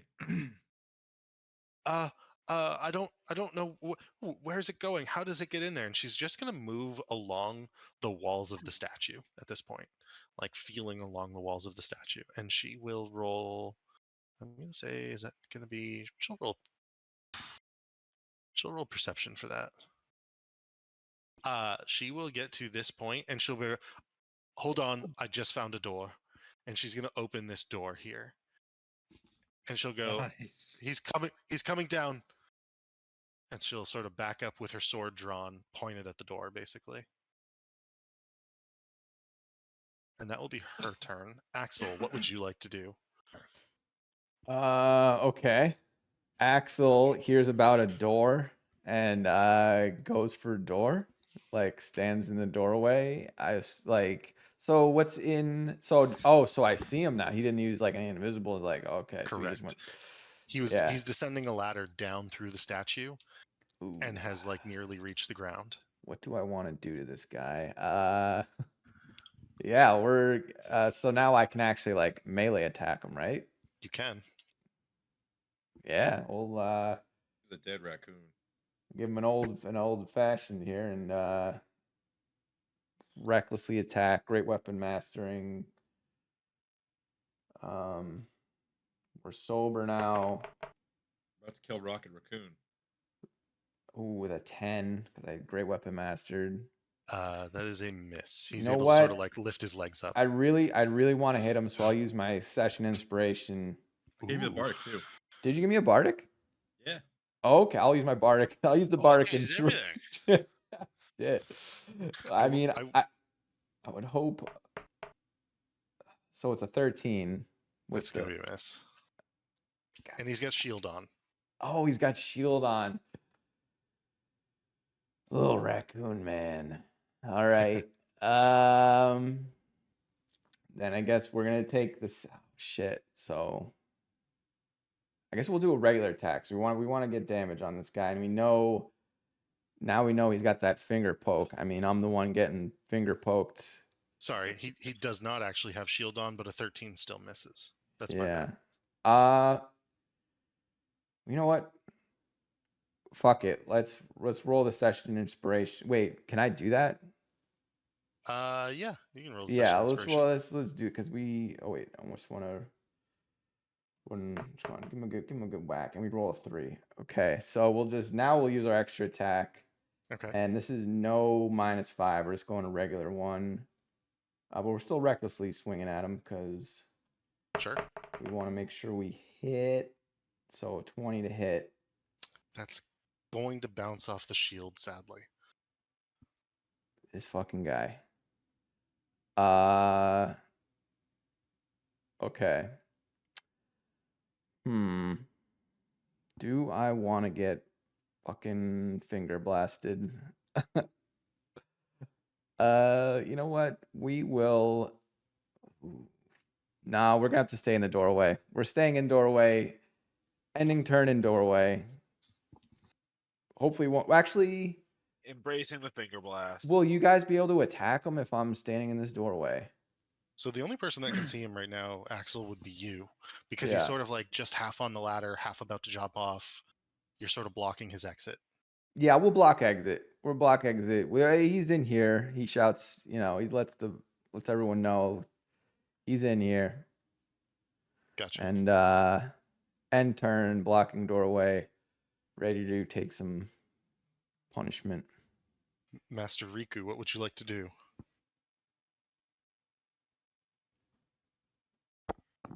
Well, how likely be for me to slide in around my ally and attack him? Possible? Or is I'm gonna say blocking? there's not enough room for you to get in to attack him, like as a melee attack, but you can see him. Let's see if rascal- let's see. I think I really have any besides that one spell. I hit this guy with a 20 and it bounced off. Keep in mind of that. Oh, I'm sorry. He doesn't have shield. I'm sorry. I thought he had shield still, but it was the end of his turn. So go ahead and roll damage on that, Axel. That's my bad. Ah, okay. Well, we'll do a little bit of damage. In fact, we'll do maximum damage. Holy shit. Okay. 15. Nice.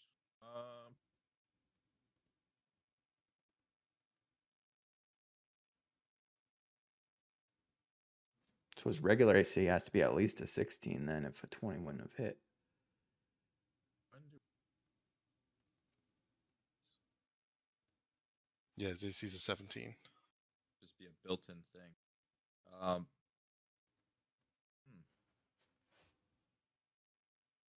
I guess he was gonna cast Fairy Fire on him. Dex 15. Say that again? I'm casting Fairy Fire. Ah, okay. See if Gotcha. it works. He rolled natural 2. It definitely works. All right. So now he's like glowing, right? That's the deal. Oh, yeah. Yeah, he's got the fairy fire sort of surrounding him, these little blue lights going around. Perfect. So yeah, anybody swinging on him has advantage. He is going to use. Oh, does he do that? Oh gosh. Yeah, I'm gonna burn a counter spell in reaction to that. Nice. So he will counterspell your fairy fire as he sees it take. Man, What a dick. the way you started that, I was like, oh man, is he going to say, unfortunately, I'm going to have to use an Omega spell and kill Axel? I was like, oh, I hate to do this, but No. Just a counterspell. He doesn't want that it's fairy like, fire on him. Yeah, counterspell the shit out of Riku. Is there Okay. anything else? It's making him burn spell slots. It's a good thing. Yeah, he doesn't have. He's like definitely burning spell slots pretty quick. He's in panic mode. Anything yes, else? No, that's it. Okay. Yeah, that's it. Vincent, what are you going to do? You cannot see him from where you are. No. Is he like down in the thing, like coming out of the door? Did I hear something along Trying those to. lines? All right. Well, I can either go tend to Rictavio, or I can just ready in action for if he comes out. Assuming he makes it out. You guys don't just leave him in there, pound him to death. Cast laser beam and just kill Axel. Yeah. You don't know what he's got. Yeah.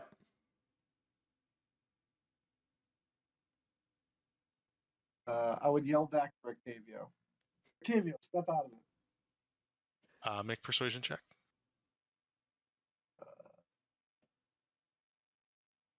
Yep.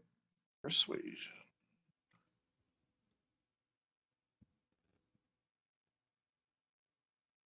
A 6.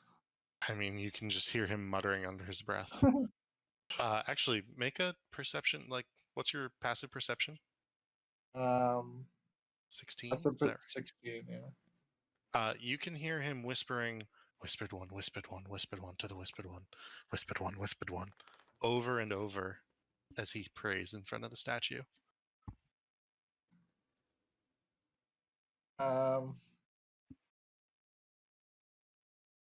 Yeah, no. I gotta go save Rictavio. I'll do the same thing as before. Pick him up. Just, yeah, try to just like drag him away. Okay, make an athletics check, and then I think that's going to be like most of your movement to begin to drag him away and stuff. Yep. Depending on this, that 14. is maybe not good enough actually this time. It's good enough. So you can pick him up and you can drag him away like to here maybe. Okay. Full turn. Anything else? Bonus action maybe, but No, I got nothing else. okay. Uriel, what would you like to do? So I guess I would. So there's not enough room to go in and make a melee attack. So he spent the Correct. Riku? Correct. Okay.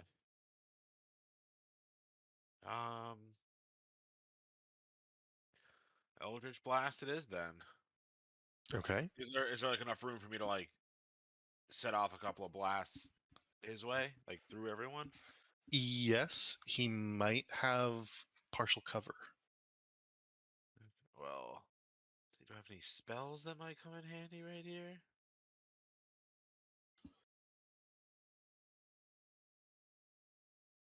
Nope. Alright, Eldritch Blast it is. So, ooh, a 25 That's a hit, and a 10. and that's a miss. So 4 force damage. Okay. And it hits him. He's like sort of just barely on the ladder still. It does hit him. Is there anything else you'd like to do? I guess go over on this side so we have a little more coverage. And then Okay. I might Can you roll a strength check for me, just as you do that? 21. Okay, so you push against the wall and you sort of like, not to roll Riku over with your armor as you go by him and past him, you push against the wall, and as you do so, you open what is clearly a secret door behind this space. Whoa, okay then. Huh. Not bad. Well, I found a secret door, fellas. Let's kill this guy and go explore the secret door. Could have been where this motherfucker was trying to run to. But the door is now open behind you.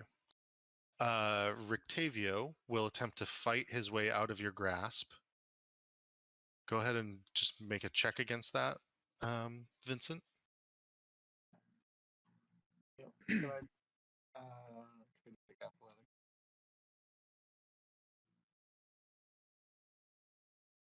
Uh, 12.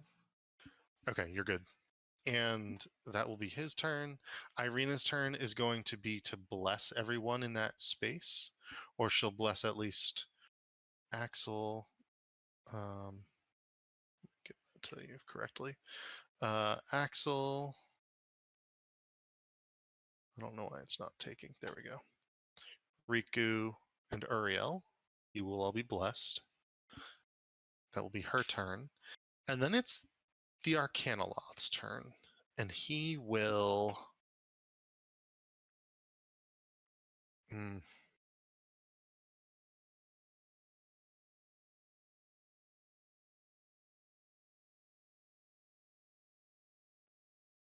Damn. I don't know. He will attempt to flee. So you can get an attack of opportunity, Axel. But he's going to attempt to go back up the ladder to the top of the head. Okay.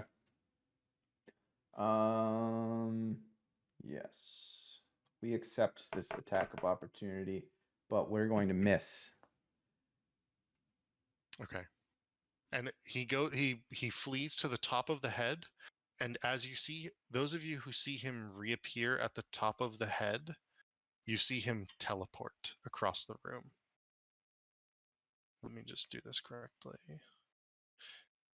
He will teleport 60 feet away, and that will be his action. So movement and action will be to use the ladder and then teleport. This little weasel. He's a real weasel. He's a real bastard. It's going to be Esmeralda's turn, who can see him just barely around the statue, and she'll yell, "Wait, what the? How did he? Oh, that motherfucker!" And she will be like, "I'm so sick of this 5, 10, 15, 20, 25, 30," and she will use Lightning Bolt, which is 8d6 on a dexterity saving throw. He will fail, so she's going to do full damage with that Lightning Bolt. Actually, he gets advantage on this save because of his innate powers. So I'll just double check that, and we'll take the higher. 16, I think, is still a fail for her. Nope, that's actually a success. So she'll do half damage, and it's as much as a fireball, but that's still pretty good. And it's going to do 14 points of damage to him as the lightning arcs across the room, continuing to light up the dark marble floors. And we will bring it to Axel. What would you like to do? Let me use some measurements here.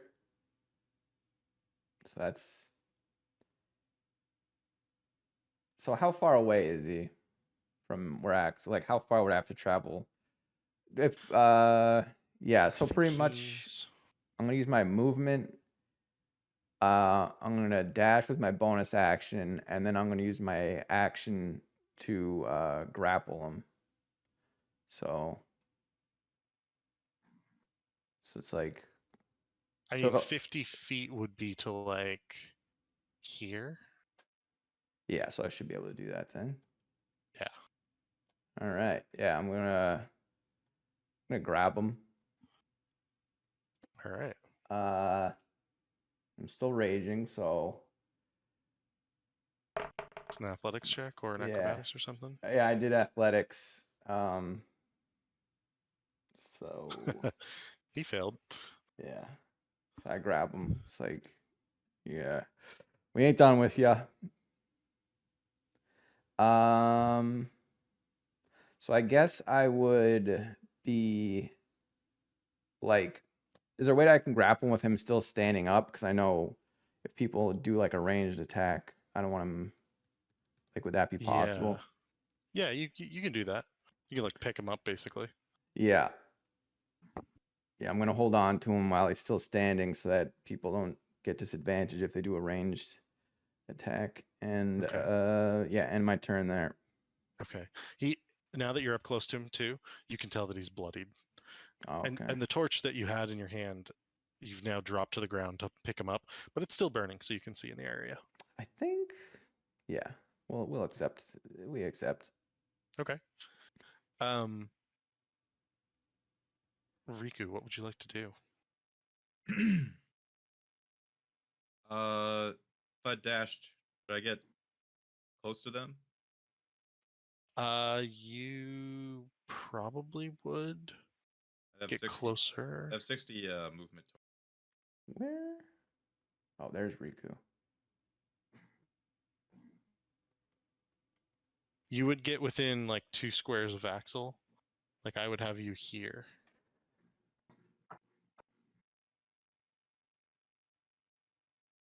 Would it be possible to be here instead, like on that side?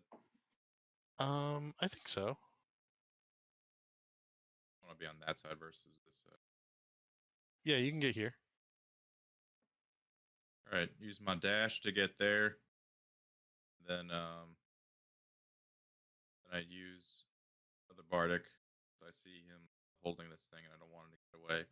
And say, make sure you keep a good grip on him, bardic. Oh, nice. All right, so action, movement, bonus action. Vincent, what would you like to do? Where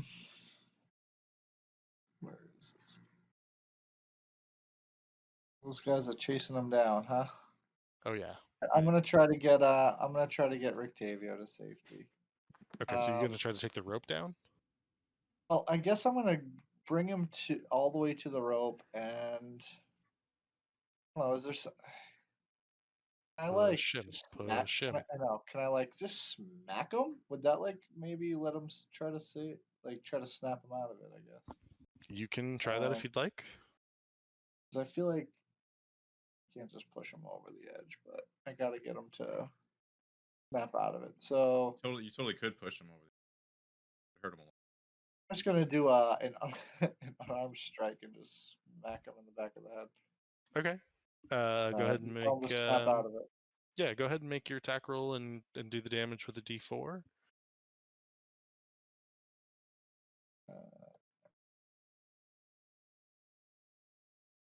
15. Yep, that's a hit. What does this say?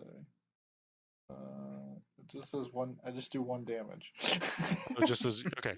So I will I'm do not the very one strong. one non-lethal.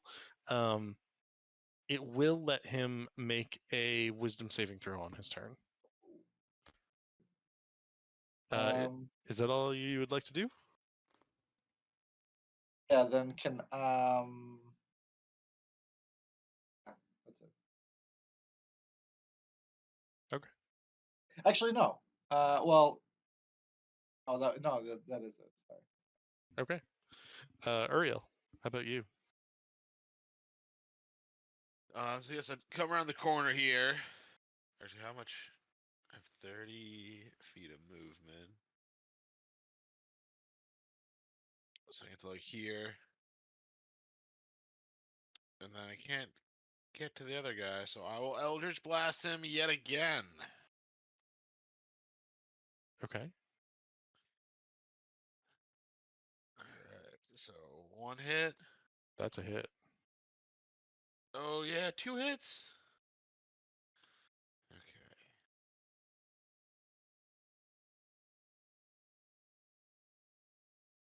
So 14 damage total. All right. 14 points damage. And that will be my turn. Okay. And you hit him, and Rictavio can make his wisdom saving throw at this point. I'm actually surprised he's not made this yet. Once again, falls short, and he will attempt to escape from your grasp, Vincent. So go ahead and roll against him. You got to beat an 18. Yikes.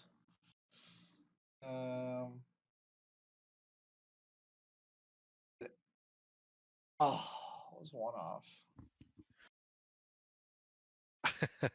Yeah, The so whole time wrestling this guy. he is going to like roll away from you and get back on the floor on his knees praying in front of it, and you hear again fervently and aggressively, the whispered one, the whispered one, the whispered one, the whispered one. And his voice is like kind of starting to change. There's some sort of guttural deepness to it, like an anger, like a scratchiness. And that is his turn.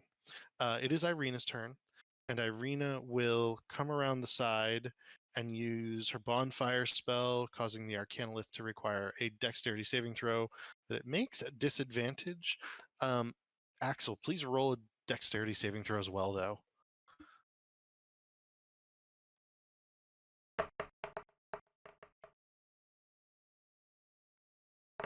Okay, you're both fine. You both step away as the fire sort of spurts up in the ground next to you. It is the Arcanoloth's turn. Gosh, what is he gonna do?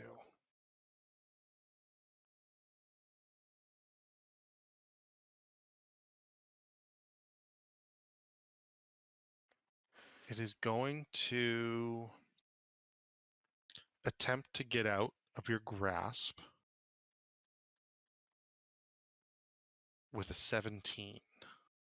Do you need a roll from me? Yeah, go ahead and roll an athletics check or something against it. Okay, it cannot get out of your grasp. Therefore, I think that's going to be its turn. Esmeralda would like to run up. She's going to use all of her action to run up to the other side of it, to be able to like give you advantage if you so would like, because it is now your turn, Axel. All right. Yes, we're gonna dagger stab him. As you hold on to him, you pull out the dagger. Yeah. Yeah, still grappling. We're gonna whiff with the first attempt, Okay. and we're gonna try it again. We're gonna whiff with the second one. Gave you a bardic. You're You blessed. did give me a bardic. Oh yeah, you are blessed. And blessed. So okay, we're up to what? We're up to like 13 now. So then we'll roll the bardic. Oh, we're all the way up to 15. Still a miss. Okay. Rough. Well, we still got him. We still got a handful of this rodent's this rodent. And we're just gonna waiting for the boys to come and do their thing. Okay. And End end turn. turn. Yeah. Riku, what would you like to do? Riku, run up and stab. Yeah, lightsaber him. So, I am blessed as well. So I'm gonna toss the bless on top of that.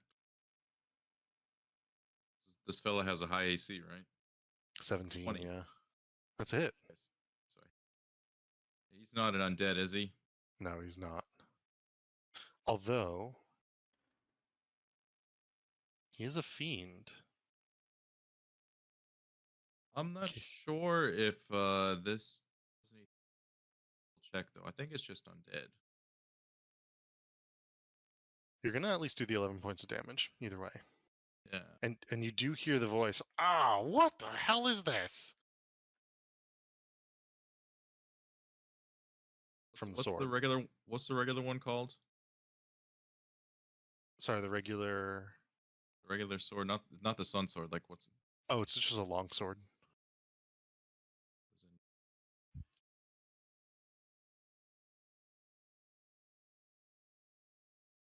Is that what you mean? Sunblade. That's. Ah, gotcha. Yeah, it's just undead.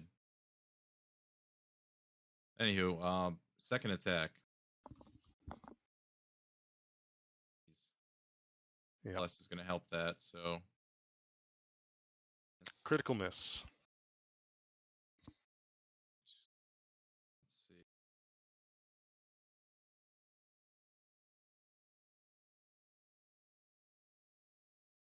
Okay.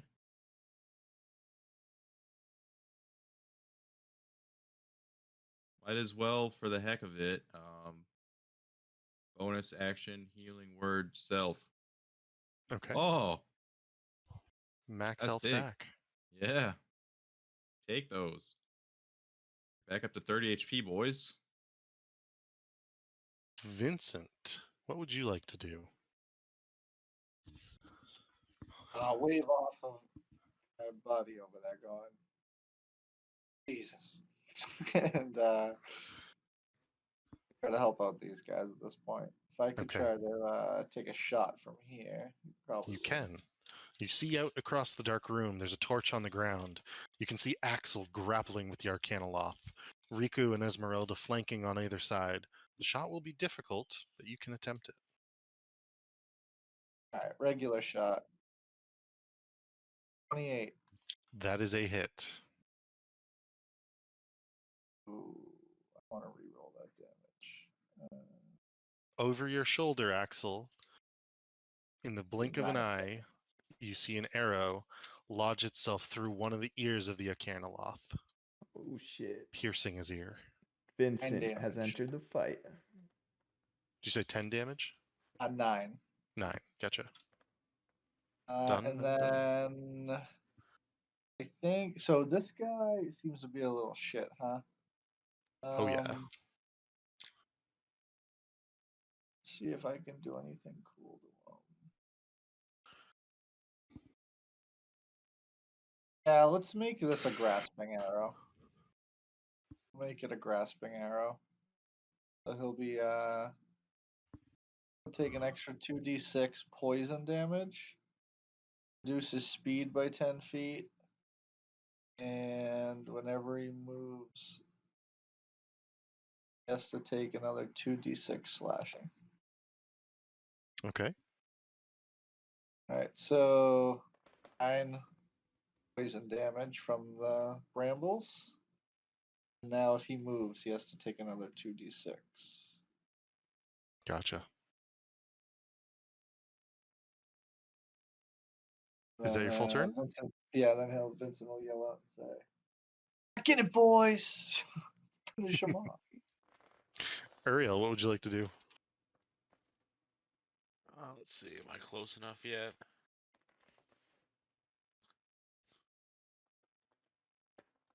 To move even closer and fire off another round of Eldritch Blasts.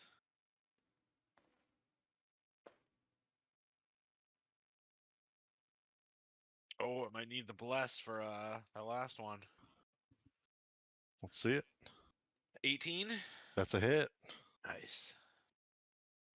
He is going to use. Oh no, he can't. Never mind. His arms are pinned, so he cannot use shield. So 10 more damage, Done. and that'll be my turn. Okay. Rictavio is still supplicated, doing his thing. Irina will get a bit closer, but she's going to hold off on our spells. She doesn't really know what to do to help everyone at this point. The Arcanoloth is going to attempt to escape, so go ahead and give an opposed athletics check against that, Axel.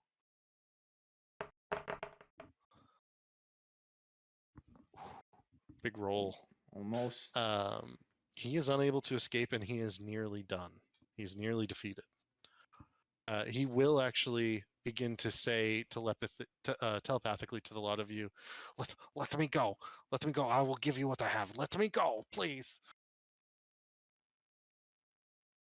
Which brings us to Esmeralda, and she'll look at the lot of you before stabbing him and be like, should I continue to stab him? He tried to kill us. Fuck this guy. Yeah, I said we keep stabbing him. Riku wants to agreed. fuck him. And she's going to take 3 attacks with her rapier. First one is a hit. The second one is a natural 20. And the third one is a miss. First one does this much. Second one does... I'm lagging or what? We can't see. Oh, really? Did I not? Let me see if they're public. This Just should... gotta refresh. Yeah, I just had to refresh. I'm good. Okay. Should be showing it to everyone, I thought, but let's see. This one's going to be the crit. Wow. She's going to do 29 points of damage, therefore killing this guy with her rapier. And he falls dead to the ground. Damn. Good job, Esmeralda. What would you guys like to do while this is happening? Who turns over the body and says, "All right, empty his pockets." Yeah. You're right. Let's see what he had on him. All right. Well, that's happening. What are you doing up top, Vincent? Vincent needs help from the gang, so he's gonna yell out to them to Rictavio is under a trance of this. Oh yeah, Another Riku, stab director. Vincent needs you up there. You should go help him out. It's me. Yeah, you need your magical abilities. I'm not gonna dispel Rictavio. He just has to stay away from that statue. Alright, then yeah, that I guess we'll go do this whole spiel again. Try to smack him out of it. Yuri will go try to help Vincent drag him away. Okay. I'm not as strong as you. That's a good call. Thank you. And this is what the Arcanoloth has. Go ahead and make an athletics check. In fact, with the two of you, you'd be able to just like pull him away, I would say. Let's drag him away and try to like get him to shake it off. Let's Okay. lock him in. Let's lock him in this room over here until he comes to his senses. I mean, he's gonna try to get out of there, but you know, he will be there. And in particular, as you close the door, it will let him roll a wisdom saving throw, and he gets a +6 to this. Okay. He now comes to his senses. He rolled his 12, so +6 is 18. He will sort of stop. And as he stops trying to get back, he looks at you both and he's like, oh, I feel so disgusted with myself. Why I could have done that forever. What was that terrible thing? Some kind of enchantment on that statue. Yeah, don't look at it when you come back in here. I mean, both of you have looked at it, right? I Yeah, should but we didn't fall under its spell, so we don't know if you're still vulnerable or not. I will say, there's some good folk in here that you said you might want to talk to. You can figure out how to. Oh, actually, let me drag one in here. Okay. You drag one into the arrow closet, Yeah. and he goes, "Oh, indeed. Since it would listen intently. Should Watch should what we happens. should we get everybody else together for this? You tell me. What do you wanted to talk to some dead guy? What are you looking for? Um, let's maybe grab this one and maybe get somewhere a little more safe. I'd prefer not to be locked up in this dark closet necessarily. Yeah, me too. But Yeah, let's get I've been back trying. into I've been trying to bottom get you to level. your senses for the past couple minutes. So How's this? Right. Just Look at the set. throw me over the ledge if you really have to. All right, fine. If I have your permission, You let's do, get out of here. Help me carry this guy. Rictavio. I'm not very. Yeah, I'm just not very strong. Okay. I'm going to say Blessed is dropped at this point for the lot of you. Rictavio will help you carry him. As he enters the room, nothing happens. There's no light or anything. Like, You come over toss the here, bro. body down the ledge, and he will climb back down the rope. You can all go back to wherever the lot of you would like to be. Wherever. He That would show weird thing had Uriel. any good on him? Yeah, Uriel Riku would was say to axe on Riku. show Uriel all the stuff and be like, "Look at this." All I don't right, have a so use for it, but pretty. do you? everybody stop moving for 2 seconds. I'm just going to copy everyone and bring you all over to the other one since you're all technically on the first floor now, or like the basement floor. So do this, do that. And you should be able to see quite a bit in terms of the basement at this point. And you can see back up the stairs as well to there's like a balcony up there. So you have this body. What would you like to do? I guess I'm just gonna sit and watch what Rictavio has to do. He seems to have a plan. Idea of what he wants to do. I Yeah. was thinking we could question who these individuals were and why they came here and what they were looking for. This one, and you sort of look at it, it does not look like a dusk elf. It's an elf. It's the male elf. And it looks to be a starved corpse. Are you okay if I cast Speak with Dead He was like, on it? Speak away. he kicks the raccoon. He's like, you could also question this one. Indeed, we could if you so wish. Is there one you would like me to do first? Shrugs. Also, we have 5 questions. I believe it's 5 questions, so I can check that. We have several questions, and I don't have to ask them all, especially if you think that you have an important one. Yeah, 5 questions. We want to He know, look- boys. I think. Ooh, we need. And does it have to answer truthfully? Yeah, so he describes it as the corpse knows only what it knew in life, including the languages it knew. Answers are usually brief, cryptic, or repetitive, and the corpse is under no compulsion to offer a truthful answer if you are hostile to it or it recognizes you as an enemy. Riku also would say, if you wait a few minutes, I can cast comprehend languages. So if these things start speaking in other languages, I'll still understand them. I feel like if we ask the Arcanoloth questions like how many who like doesn't have other bad guys here and like, you know, information about what else is in here that might be hostile. Yeah, I well, think what to that'd be more- expect further ahead. Definitely, it's Yeah. good call to start poking around there. Where the good loot is. You're Yeah. talking about like where he's hidden anything. And does it matter who asks the questions? Like, do you have to ask the questions, Rotavio? I don't have to ask the questions.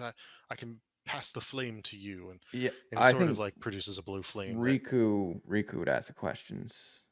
Indeed. You got the most silver tongue. Yeah. Sure.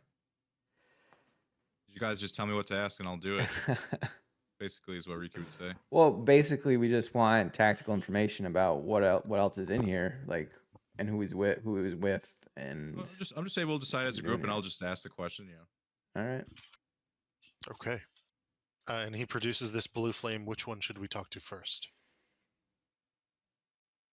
Go with, Let's practice with this guy. He points at the one that the crusty old one, not the fresh kill. The elven corpse. Gotcha. Yeah, we'll practice with this guy before we get to the big questions with him. And the flame that he sort of produced in his hand and is sort of holding this little blue light fire, he sort of breathes on it, and the flame sort of enters the mouth of the corpse, animating, and there's fire in the eyes now, and there's fire in the mouth, and it sort of sits up and it goes, "What do you wish to know?" And it speaks in common. So Rico has the mic. Sure. And Rictavio hands you the mic, per se. Riku holds up mic. What was your last meal? So hungry. Oh, I'm so hungry. I died of hunger. My last meal was dried pears, a little bit of wine, and lembas bread. Sounds terrible. What's the next question? Riku asked the group. I don't know. What is that? No. That doesn't did you count see as a it? Ask question. them about if they've seen the Were Raven. Yeah. Riku's doing a bit right now. I don't know if.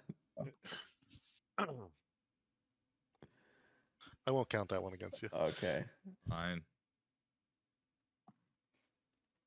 So what's the first question? Let's warm him up a bit. What were you doing here? I was investigating for magical secrets.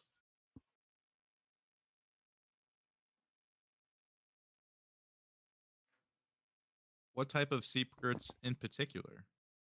Roll a persuasion check.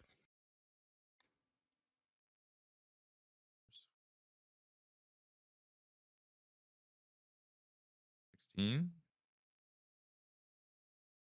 Good enough for him to say. Sort of shrugs and goes, "Guess it doesn't hurt to bother to tell you. There's rumored to be dark powers retained in this temple. Wizards sealed this place to hide it eons ago."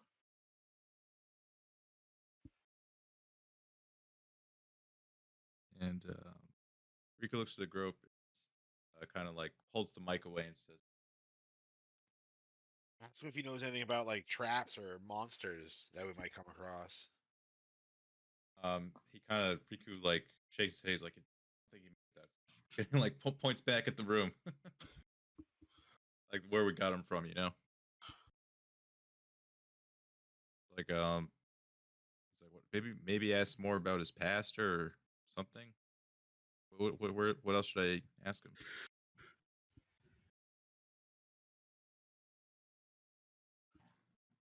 We got anything?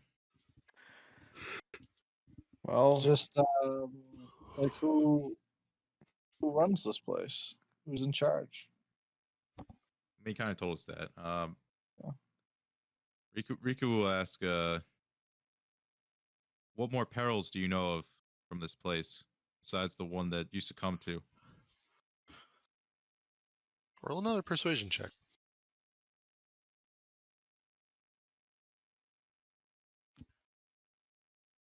19? Yeah, fuck it. I might as well tell you. There was rumored to be a lich here at one point. Exanther, I think was his name. But this was over 1,000 years before. Who knows what he is now? A lich. That's quite a dark power indeed.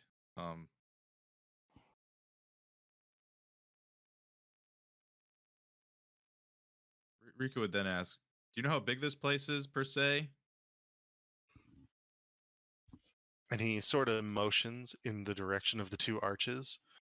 I think there's some rooms on either side, floors up above, and he sort of points to the of one hallway that you've already gone through above, and one Yeah. section of rooms, and he sort of points to the opposite side, sort of motioning in the same that it mirrors.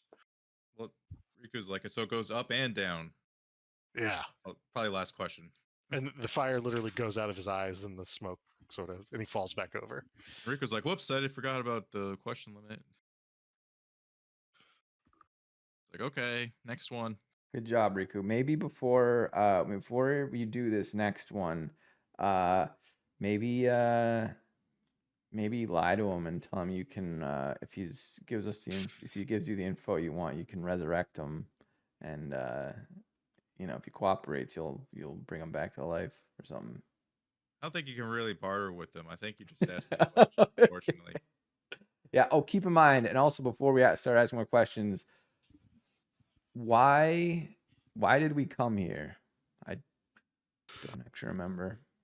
Somebody told us to come here. The Were Ravens. The Raven and lady Husk and Elves. yeah. They're probably in danger. We're basically here say trying to rescue them / take all the artifacts we can from this place without dying. Hopefully. Okay, so yeah, so when you talk to this guy, maybe ask him where is he keeping the Were Ravens? Oh, if you've seen them, okay. Yeah, Good idea. Good idea. Yeah. Okay. Okay. Rictavio's willing to cast it once more, and Okay. he hands you the fire again. What's your first question? We'll get right to the meat and potatoes and ask him about the whereabouts of the party that we're here searching for. The bird lady and the Dusk Elves. He begins to give a laugh, and it's this sort of like yippy little fox laugh, and he just points. His corpse points to the south through the set of doors here. Good luck. I didn't have the map up. Oh, sorry. Okay. I see. Sort of points down here. The opposite direction of the secret staircase we found. Okay. Yes. Yep. Okay.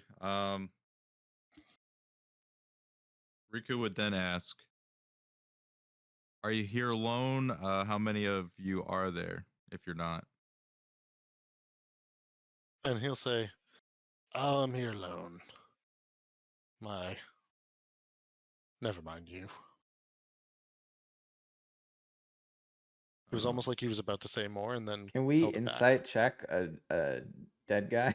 Yeah, you can totally. Let's look him up and down as he answers that one. Oh. Yeah. What does a 24 get me?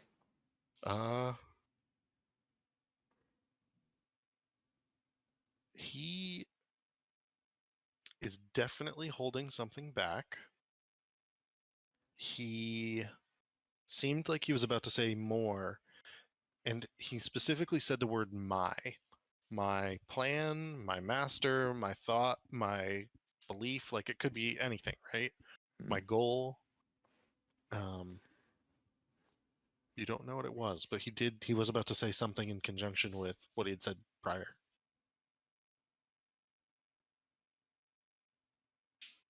Riku asks, "What secrets of this place do you know?" He sort of looks at you slyly, only in the way that a corpse can. Sometimes the dead take the secrets with them.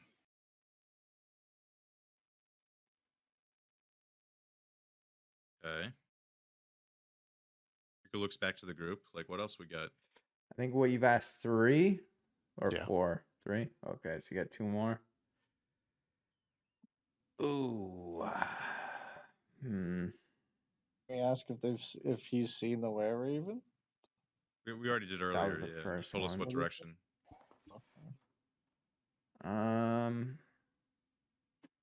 Maybe shit. Do you ask him ask him about any sweet items? I asked him like what secrets, you know, Okay. or Yeah, implying something where's along the those hot lines. loot? No. Yeah, there are like +3 broadswords laying around. Hmm. Ask him where those stairs lead. I'll ask him about the secret set of stairs and where they lead. He knows. Oh, make a persuasion check.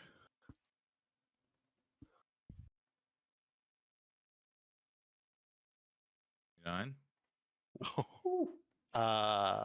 Yeah, he goes, sort of shrugs and he says, to a place filled with sarcophagi, eventually. Just get one Basically, more. this whole place. Maybe. Yeah, sorry, go ahead, keep going. I was gonna say maybe ask him who his master is. I don't know if we've asked anything like that. Who is your master? Yeah. Roll a persuasion check. Who is your daddy and what does he do? 19. Okay. Let me pull something up. I just want to make sure I get this right. What is this? This is going to be...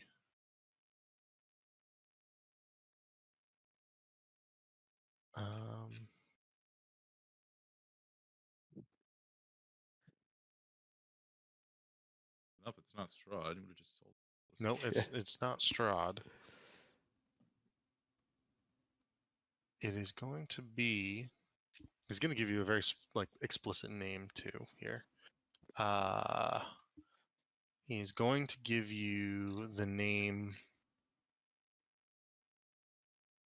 Gratz. And it is a demon. Oh. You all have heard this name, or, you know, it is one of the fabled intelligent demon lords of the Abyss in particular. Gratz is known as a lord of pleasure and limitless indulgence and is an ultimate hedonist. He incites lust and uncontrollable urges in his cultists and enemies. So he says, Gratz sent me here. He's ready to kill the bitch. And you can see that there's an actual anger in his eyes as he says this. And the fire goes out, because I think that was all 5, right? Yep. I think so, yeah. Yeah, the fire goes out and his corpse is still once more. And you see Rictavio sort of like stroking his chin hair. Gratz. Strange. Demon prince at play in this place? I mean, it's evil as hell, but I don't think it's related to the hells or the abyss. I wonder what a demon... Hell is trying to make a move for Barovia. Riku kind of, you know, puts his hand above his head. And he's like, yeah, I didn't think anything about the hells much until recently either. But I guess it might be related more than we think. He sort of looks at Esmeralda, who steps up, and she's like, we've never found anything relating to the Black Spires or anything of that nature. Relating to the hells or the abyss? And he shakes his head. No, indeed not. Darkon was free of fiendish influence, so far as I could tell. Whatever evil it was something greater. And he sort of points at the other corpse, the elven one. He goes, "That said, there were rumors of a dark power that gave Aslan Rex, the master of Darkon, his powers. One or two writings of Aslan Rex's, one or two mentions here or there, stuck in my mind, but I hadn't heard of anything here in Barovia until just now." He sort of looks around the temple, the flames flickering on the torch on the floor in front of you. Keep our wits about us still. Where to next? Riku's gonna say that we may want to lick our wounds before we continue. How bad are you, Riku?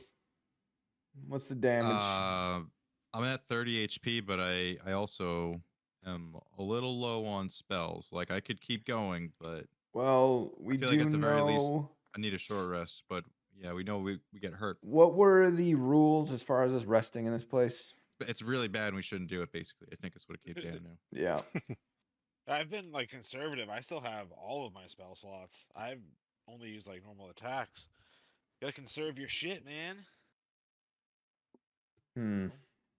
I'd be more concerned with your HP than your spell slots. That's 30 out of what, like 40? 45. 45. So you're at like 75%. Anybody want Need, to So I think I have like 25 like hit points that I can hand out. Really? Yeah, I have my lay on hands, and then I have the like the other thing too. I have like 2 different ways to heal. Well, I mean, if we're not gonna rest, then it'd be nice if you could patch me up there, bud. Riku gives him a thumbs up. Yeah, let's see. Yeah, so what do you need? 15 hit points? Yep. I give Riku 15 hit points. Okay. Wonderful.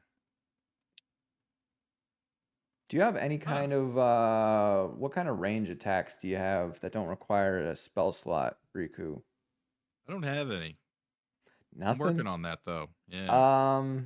Can you use a short bow? Do you know how to use one in your I don't really want to use a short bow or any sort of bows. Yeah, but Yeah, sounds Riku's like not gonna go ranged. all right. Like I I've know. been trying to get him to get like a hand crossbow or something. Okay, hey. But that's, okay. all right. Just be careful out there. Uh-huh. Riku smiles and just holds out the sword. He's like, "That's why I got this thing." Because if I have to carry your dead body back to town, I'm gonna be real pissed.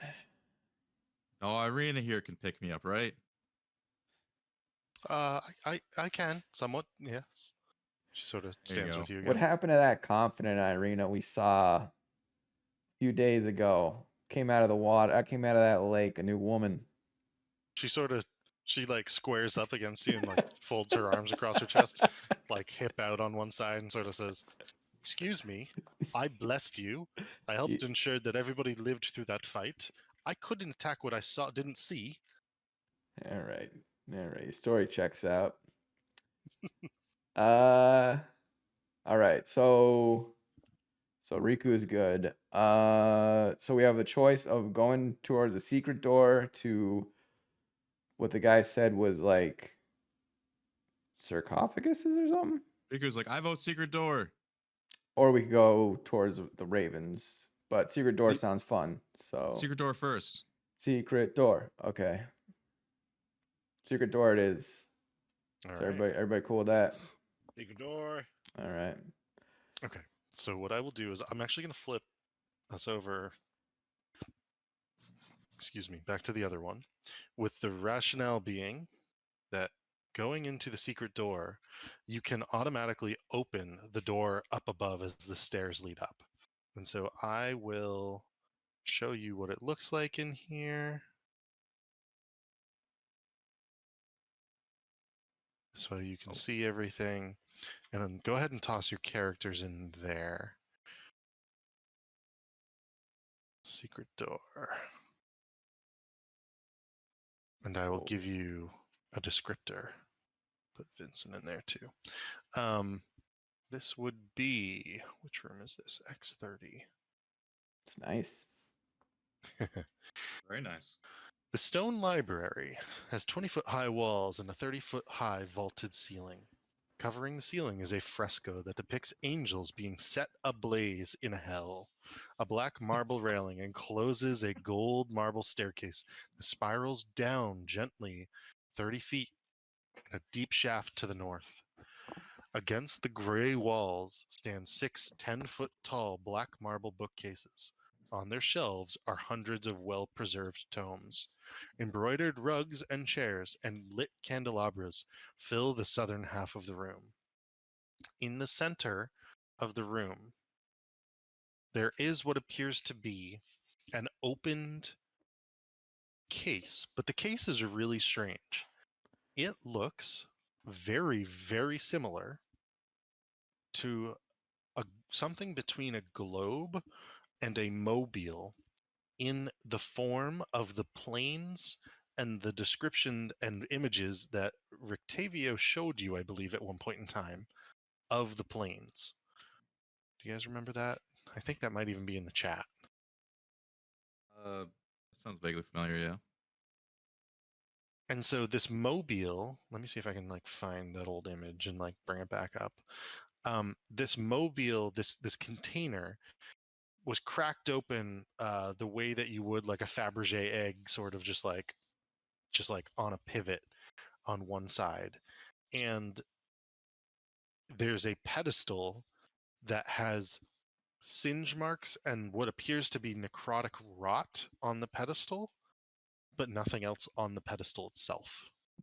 The globe is magic, or was magic. It seems its magic is waning, and as you, in fact, I want to say, who's trained in Arcana? I have a +2. I don't think I'm trained in it.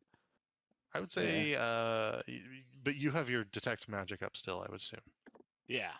Go ahead and roll for that. Go, just give me an Arcana check for the both of you.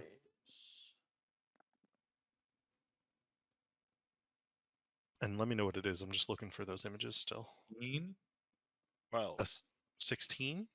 Yep. So the 16 is good enough to suspect that some item of power was on this pedestal and held within this specific bit, this item. And you suspect as you look at the item, it locked it in place. It was heavily held here in some way by this capsule of the planes. Rico would tell the group what he has determined. Let's check. is there magic coming from anywhere else in the room?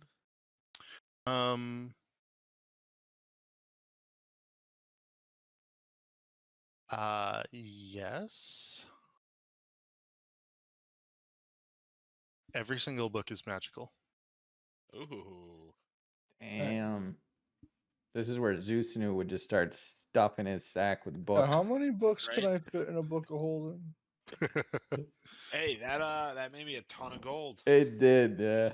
But You get so much gold, but there's nowhere to sell the books here in Barovia.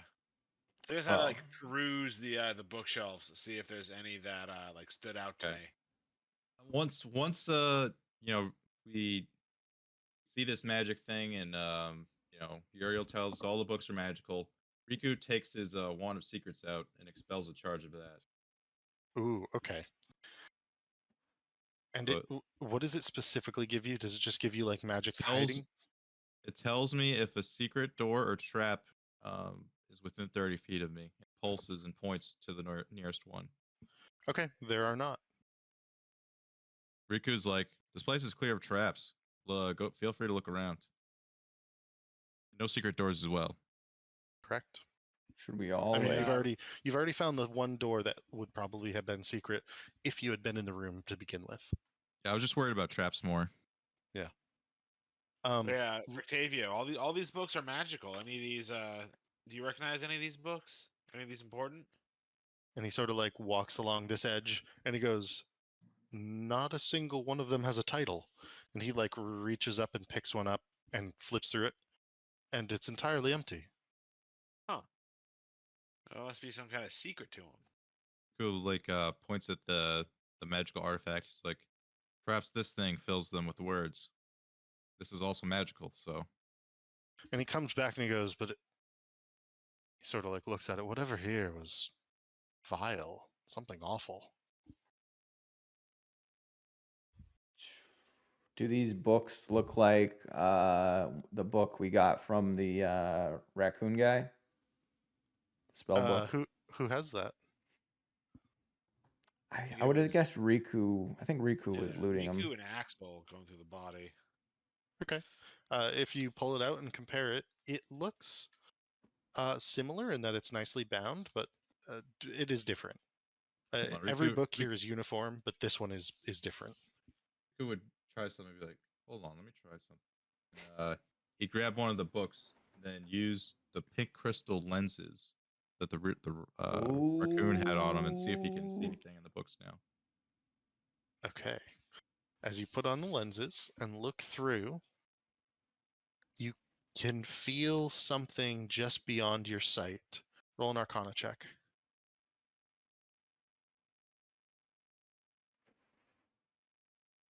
Natural 1, which means it'd be total 3. Oh my god. Might be a good time to use that inspiration Yeah, for the session if you do want. it. Right? Full Sure. inspiration. Do it. Let's do it. All right, 16. That looks better. You needed a 15.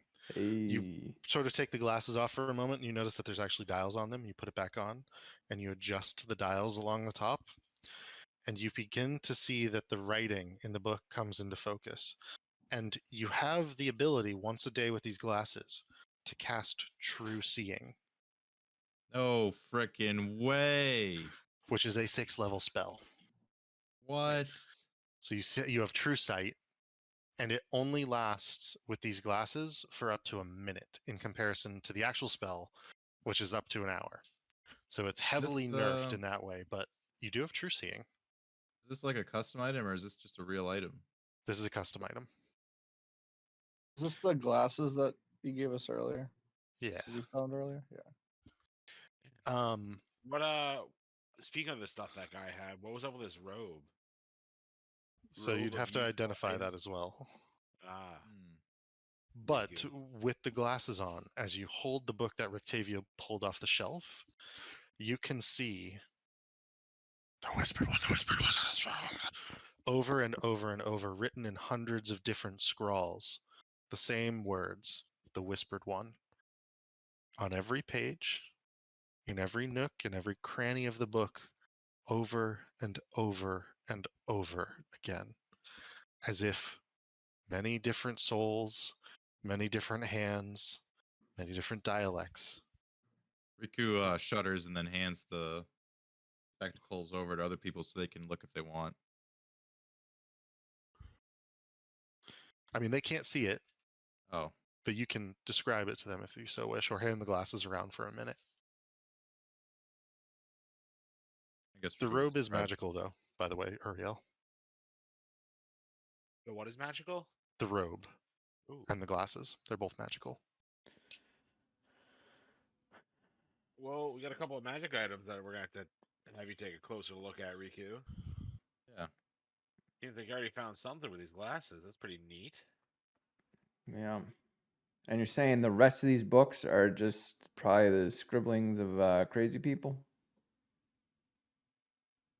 This one is at least. That one? Okay. Well, Should we maybe check these stairs out? See where they go?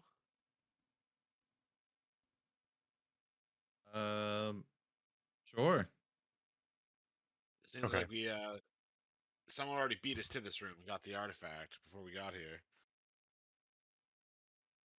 Do you guys want to go down, or do you want to check out the robe first for 10 minutes? I mean, I guess it doesn't hurt to chill and examine the yeah, robe if real it's quick. only like Yeah, a but- 10-minute, like, let's take a look Yeah, at them. might as well. Okay. It is a robe of oops, did that go to the right item? Sorry, that might not have gone to the right link. Give me 1 second while I fix that for you. That's the correct item.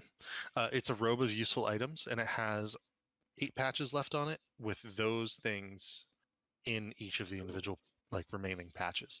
So they're one-time rip off the patch and toss it sort of items that you could get. An iron door? Horse. Yep. Yeah, we got a horse and we got dogs. Do they like once you take them off the patch, do they like go away after a certain amount of time, or like is that horse gonna stay a horse? No, once you rip the patch off the robe, it's a one-time use. But is it a real horse afterwards where it's like It's a real horse. okay, Sweet. yeah. All right, Real so now we have We just have it. Yeah. And a rowboat, that's sweet. All right. Very cool. Unexpected and awesome.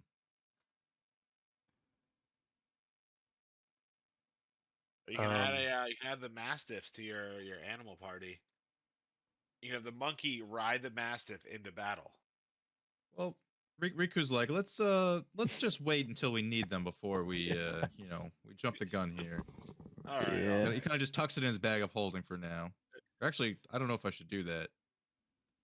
Could always wear it. Um, Somebody could wear it at least. Hey, somebody start want to off. wear this?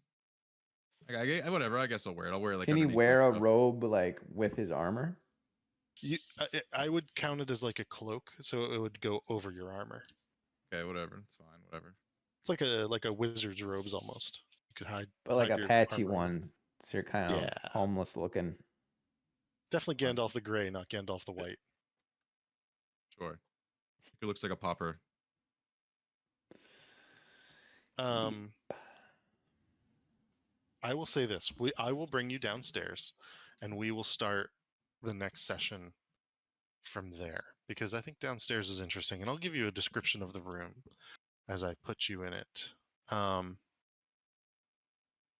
because I think it's worthwhile. You go down the marble staircase, and you find yourselves in quite the area. Let's see. Let me make sure I have the right number here. A golden marble staircase with black marble railing hugs the north wall as it spirals gently downwards into the 30-foot wide shaft. As you enter this room, and I will show you this,